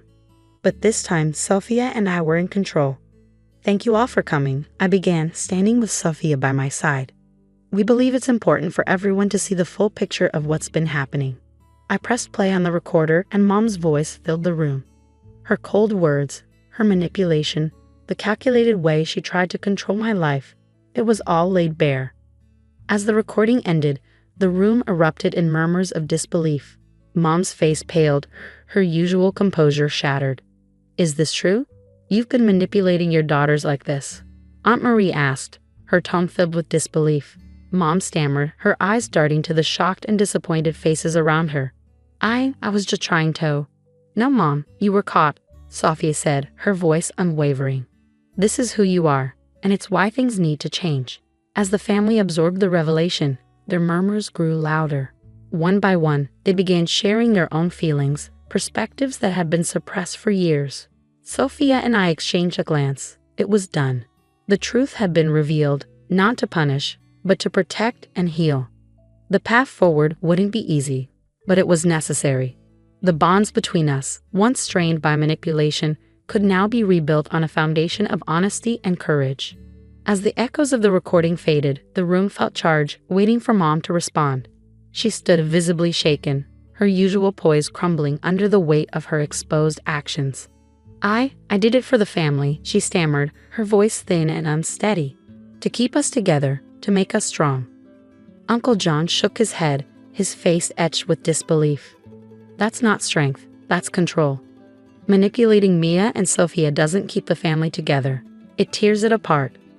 Aunt Marie added, disappointment clear in her voice, you've always been the matriarch, yes, but this. We never imagined it went this far. Guiding your children is one thing.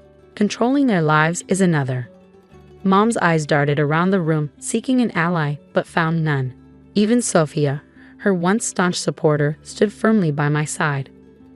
Mom, we needed you to be our support, not our puppeteer, Sophia said, her voice steady and resolute. The rest of the evening passed in a blur of hushed conversations and quiet reassurances among family members. All except for Mom, who sat isolated, the weight of her actions settling heavily around her. In the weeks that followed, the family dynamic shifted dramatically. Invitations to Mom were polite but distant, and her once central role in family decisions faded.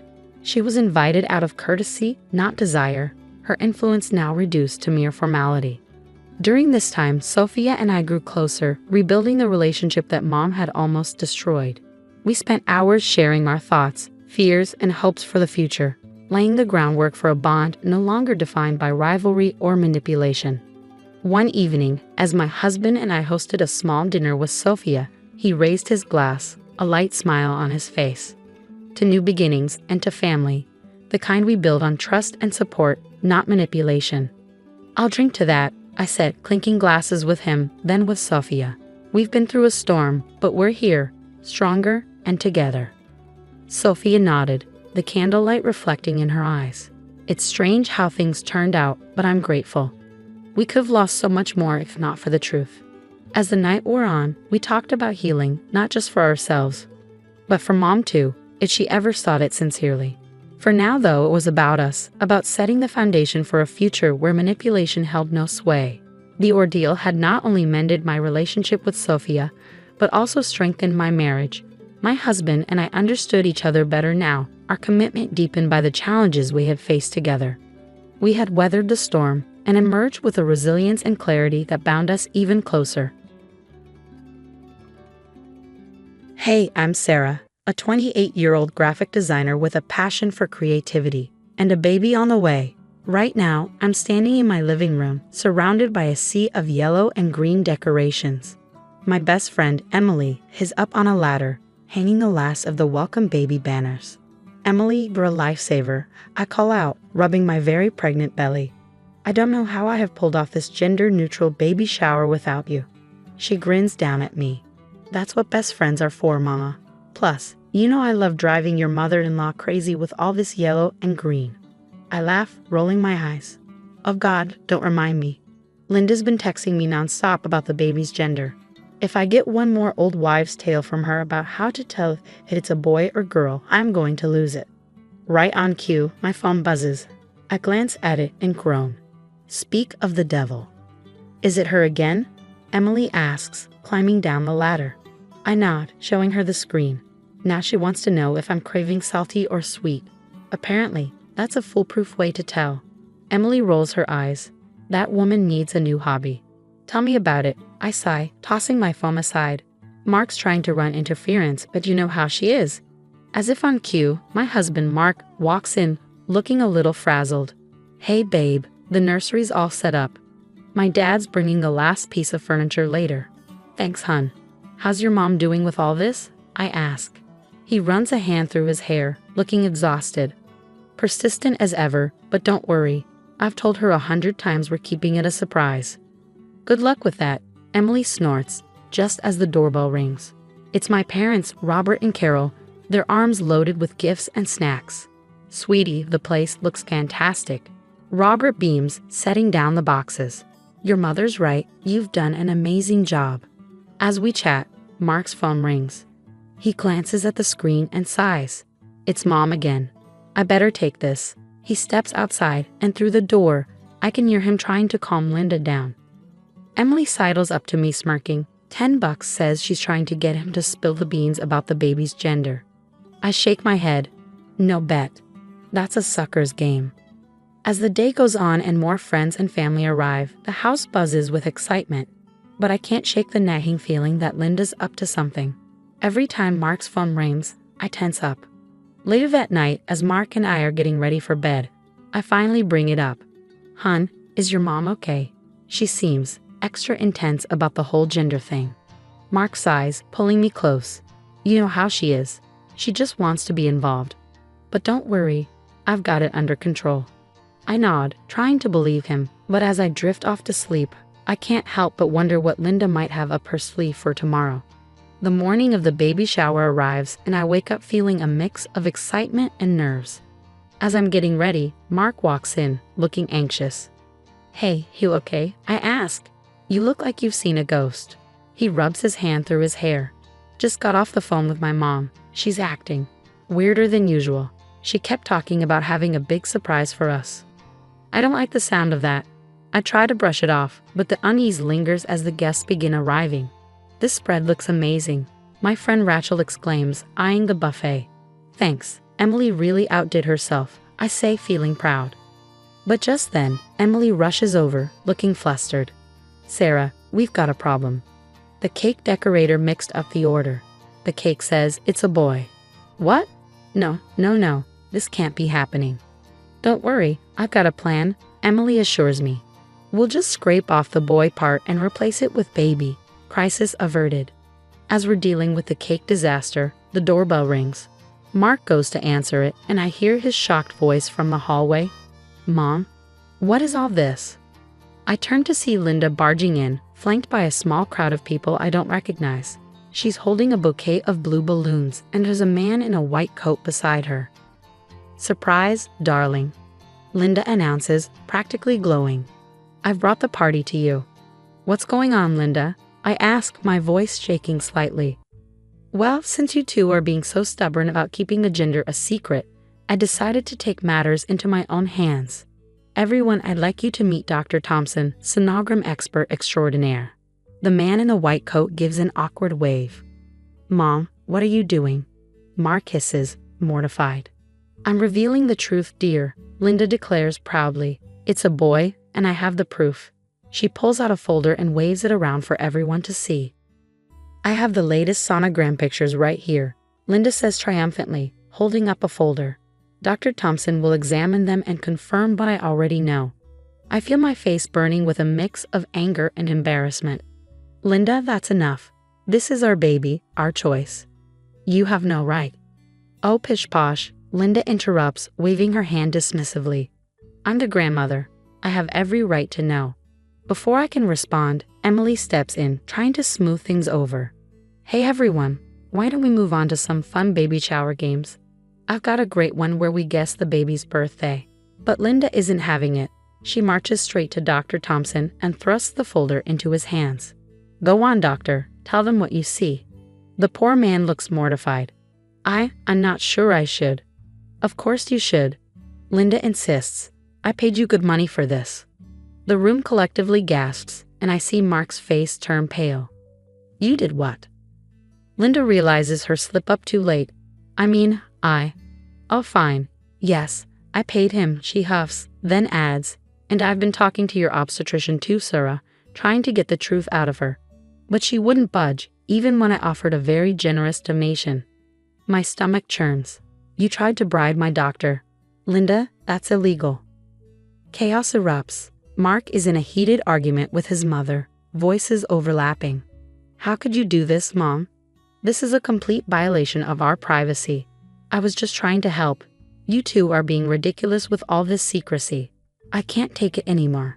I storm out of the room and lock myself in the nursery. Sitting there, surrounded by the soft yellows and greens we chose for our baby, I can still hear the argument outside. This was supposed to be a happy day, but now it's a complete nightmare. It's been 3 days since the baby shower disaster, and I'm still reeling. Sitting at the kitchen table, staring at my phone, I feel numb. Mark walks in and sits beside me. How are you holding up, babe? Honestly, I feel like crap, I say, shaking my head. Your mom violated our privacy, tried to bribe my doctor, and ruined what was supposed to be a special day. Mark sighs, running his hands through his hair. I know, I'm so sorry. I've been trying to talk to her, but she's just not listening. Before I can respond, my phone buzzes. It's Emily. I pick it up. Hey, Em, what's up? Sarah, you're not going to believe this. Remember Dr. Thompson from the shower? I did some dating. He's not a doctor at all. He's an actor Linda hired. I nearly dropped my phone. Are you serious? How did you find out? I recognized him from a local theater production. I called the theater and they confirmed it. His real name is Steve Daniels. I relay the information to Mark, and I can see his face turn red with anger. That's it, he says, standing up. I'm calling my mom right now. He puts the phone on speaker, and when Linda answers, she sounds cheery. Hello, dear. Have you finally come to your senses about the gender reveal? Mark's voice is ice cold. Cut the crap, Mom. We know about the fake doctor. How could you do this? There's a pause before Linda responds, her voice defiant. I did what I had to do. You two were being absurd with all this secrecy. I can't hold back anymore. Linda, he had no right. You violated our privacy and possibly broke the law. Oh, please, she scoffs. I'm the grandmother. I have every right to know about my grandchild. Mark's jaw tightens. No, Mom, you don't. And until you can understand that and apologize, we're going to need some space. He hangs up, leaving a heavy silence in the kitchen. I feel emotionally drained. I need to file a complaint with the hospital, I say.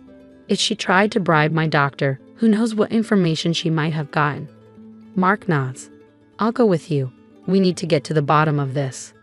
The next day, we sit in the office of the hospital administrator. The woman across from us looks grave. Mr. and Mrs. Johnson, I want to assure you that we take patient privacy very seriously. We will conduct a full investigation into this matter. As we leave, Mark's phone rings. It's his dad, George. Son, we need to talk. Can you and Sarah come over?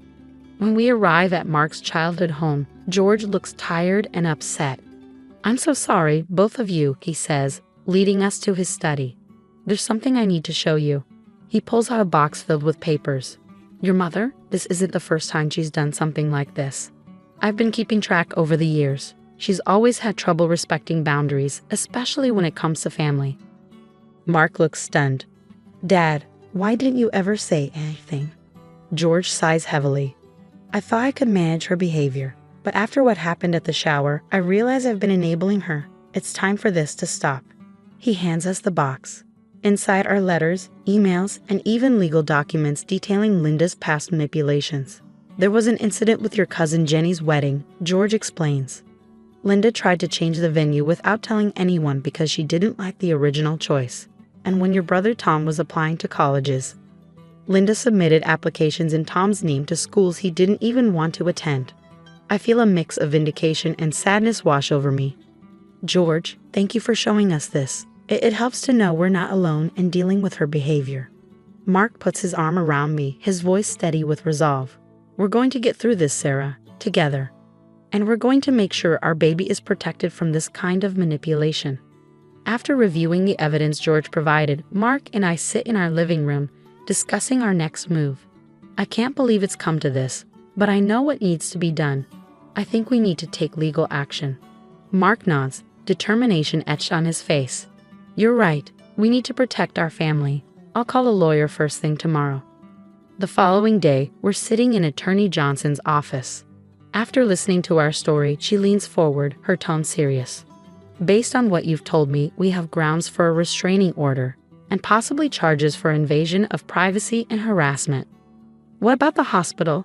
I ask, shouldn't they be held accountable too? We'll start with the restraining order against Linda. Johnson advises, we'll address the hospital situation separately. A week later, we receive a call from the hospital administrator. Mrs. Johnson, we've completed our investigation. I'm deeply sorry to inform you that one of our nurses, under pressure from your mother-in-law, did leak some of your confidential information. I feel my anger rising. What's being done about this? I ask, struggling to stay calm. The nurse has been terminated and we're implementing stricter privacy protocols. We'd also like to issue a formal apology and discuss compensation for this breach. After hanging up, I turn to Mark. Well, at least they're taking it seriously. Small consolation, he mutters. But it's something. Weeks pass, and finally, we find ourselves in court. Linda sits at the defendant's table, her expression defiant. The judge enters, and the proceedings begin. Our lawyer presents the evidence. Linda's hiring of a fake sonogram expert, her attempted bribery, the leaked medical information, and George's documentation of her past manipulative behaviors. Linda's lawyer tries to paint her actions as those of a concerned grandmother who went too far, but the judge isn't swayed. Mrs. Linda Johnson, this court finds you guilty of harassment and invasion of privacy, the judge declares.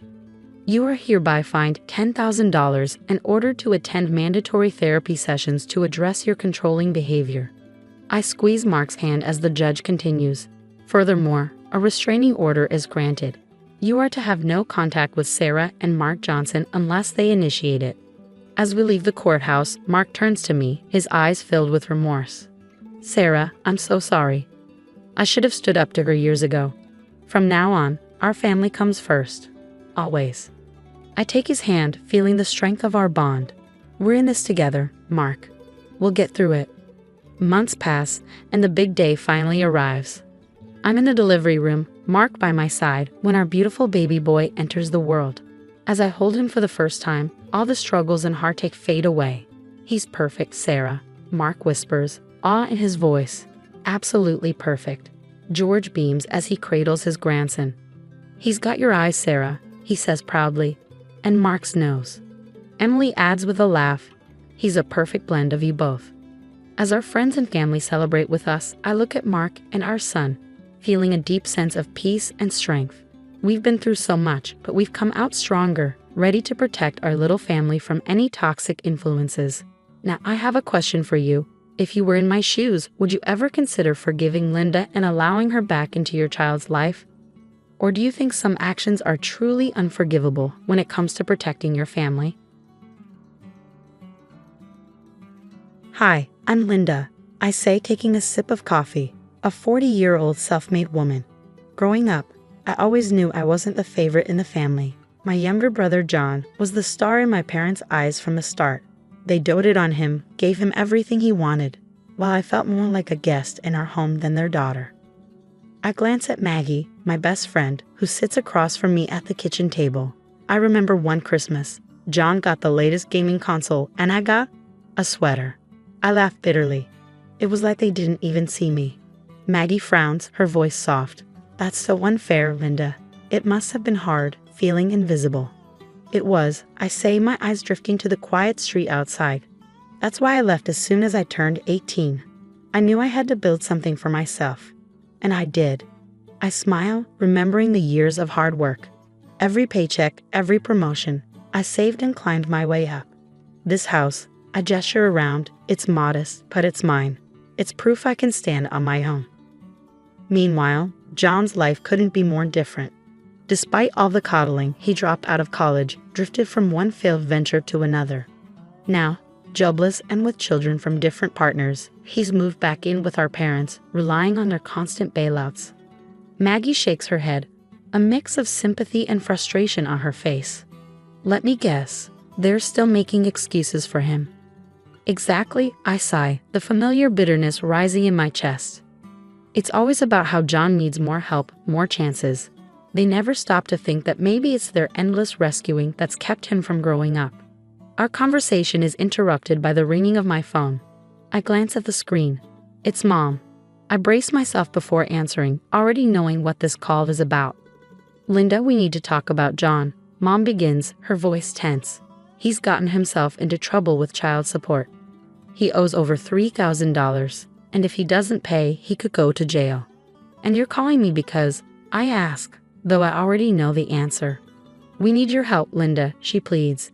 We've done everything we can, but we're out of options. I feel that old pang of resentment. So you want money. It's not just money, Mom counters, desperation creeping into her voice. It's your brother's freedom. I take a deep breath, the weight of years of being second best pressing down on me. Mom, I've worked hard for everything I have. John has never had to struggle because you've always cleaned up his messes. There's a heavy pause, thick with unspoken accusations and disappointments. Are you really going to let your brother go to jail? Mom asks, her voice a mix of guilt-tripping and hope. I'm sorry, Mom, but I can't. I won't. My decision is clear, my voice firm. John needs to face the consequences of his actions. I have my own life, my own responsibilities. The call ends with a strained goodbye, leaving me with a swirl of emotions, anger, relief, and most of all, a sense of peace for finally standing my ground. Maggie reaches over, squeezing my hand in silent support. You did the right thing, Linda, she says. It's time they realize you're not their emergency fund. I nod, grateful for her understanding. It's just hard, you know. I know, she replies, her smile warm and reassuring. But you're doing what's best for you, and that's what matters. Not long after the phone call, there's a knock at my door. When I open it, I'm met with the tense faces of my parents. I let them in, knowing this isn't going to be a casual visit. Linda, we wouldn't ask if it weren't serious. Dad begins, his tone grave. John could go to jail. I cross my arms and lean against the wall. And how is that my problem, Dad? Why is it always me who has to fix things? You're his sister, Mom cuts in sharply. Family helps family. I let out a bitter laugh. Family helps family? That's rich coming from you. Where was that help when I needed support? Mom's eyes narrow. We did everything we could for you. Really? I challenge, my voice rising. Because all I remember is being sidelined the moment John was born. The air thickens with old grievances as Dad tries to mediate. Let's not rehash the past. We're talking about now. John needs help. And what about what I need? I counter, my frustration growing.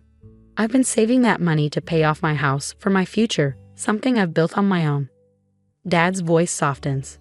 We know you've worked hard, Linda. We're proud of you, but your brother.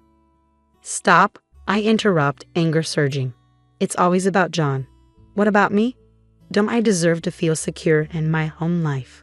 You're being selfish, Mom accuses, and the sting of her words cuts deeper than I expected.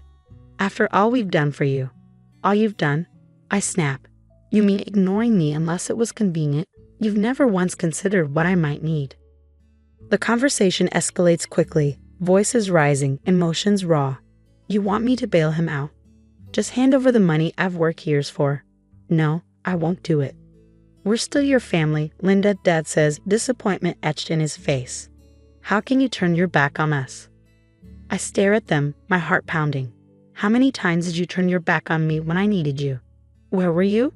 Mom's eyes fill with tears. We came here hoping you'd understand the gravity of the situation. John is your brother. And I am your daughter, I reply sharply.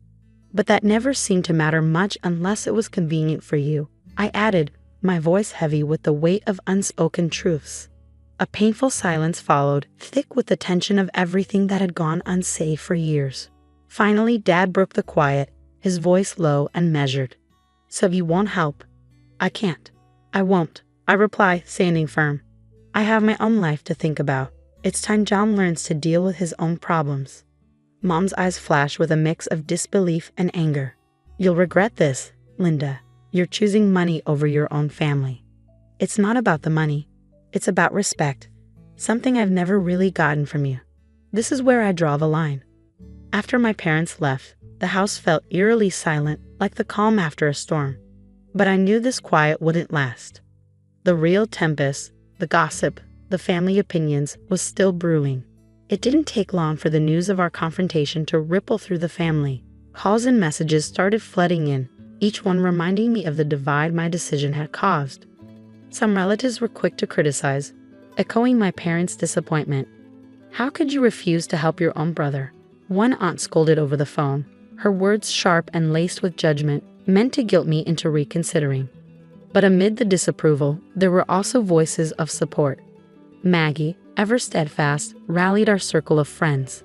"You did what was right for you, Linda. Don't let anyone make you doubt that," she reassured me during one of our late-night chats.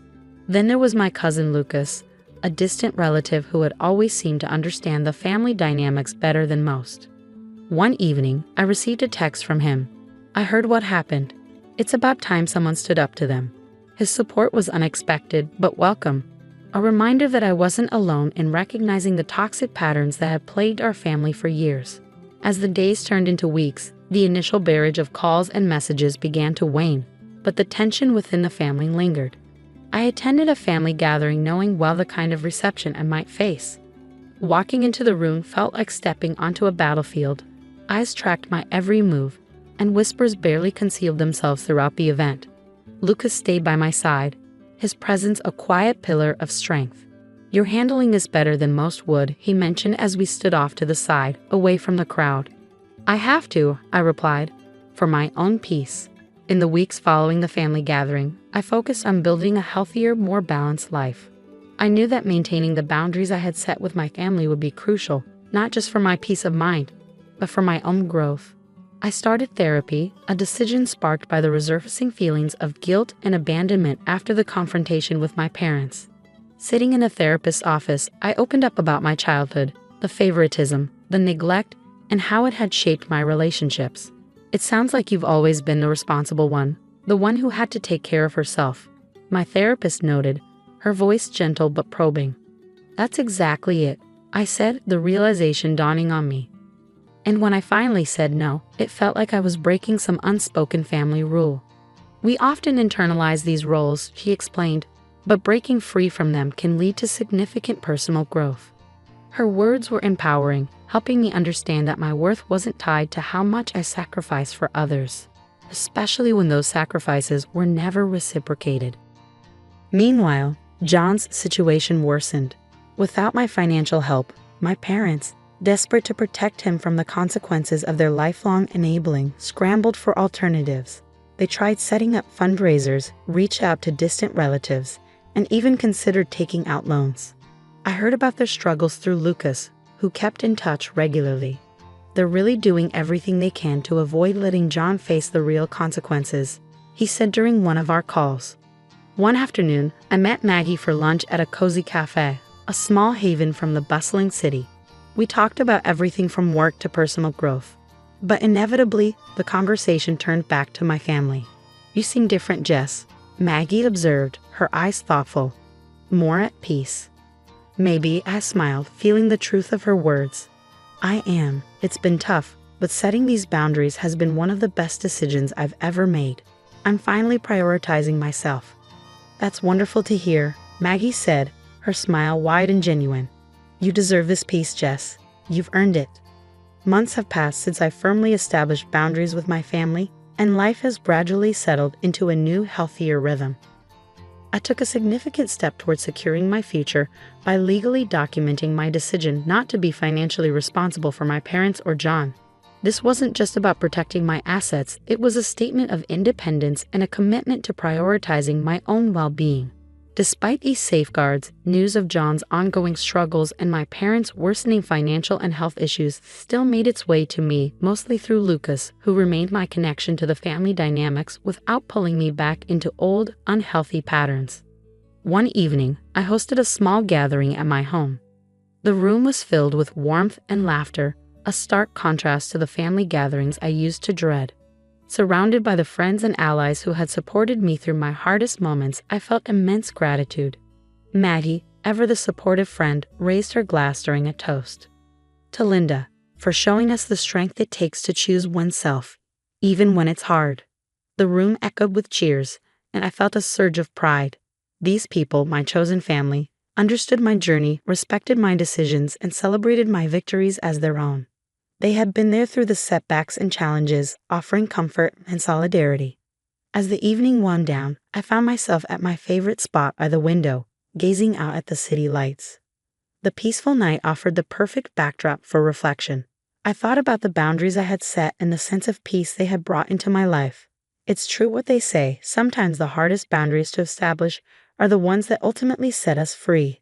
This realization wasn't an ending, but a beginning, a new chapter in which I could live authentically and unapologetically, prioritizing my well-being and happiness. My relationship with my family might remain strained, but I had found a way to thrive outside the constraints of those old dynamics. As I turned from the window, I felt a quiet triumph swell in my heart. This wasn't just my new normal. It was a hard-earned victory, a testament to the resilience and determination that had guided me through the darkest times. The story of Linda comes to a close, one of overcoming and setting boundaries that we hope resonates with many of you. Now we'd love to hear from you. Do you believe family obligations should always take precedence over personal well-being? Or is it sometimes necessary to put yourself first in order to truly help others? It's a deeply personal and often controversial topic, so please feel free to share your thoughts and experiences in the comments below.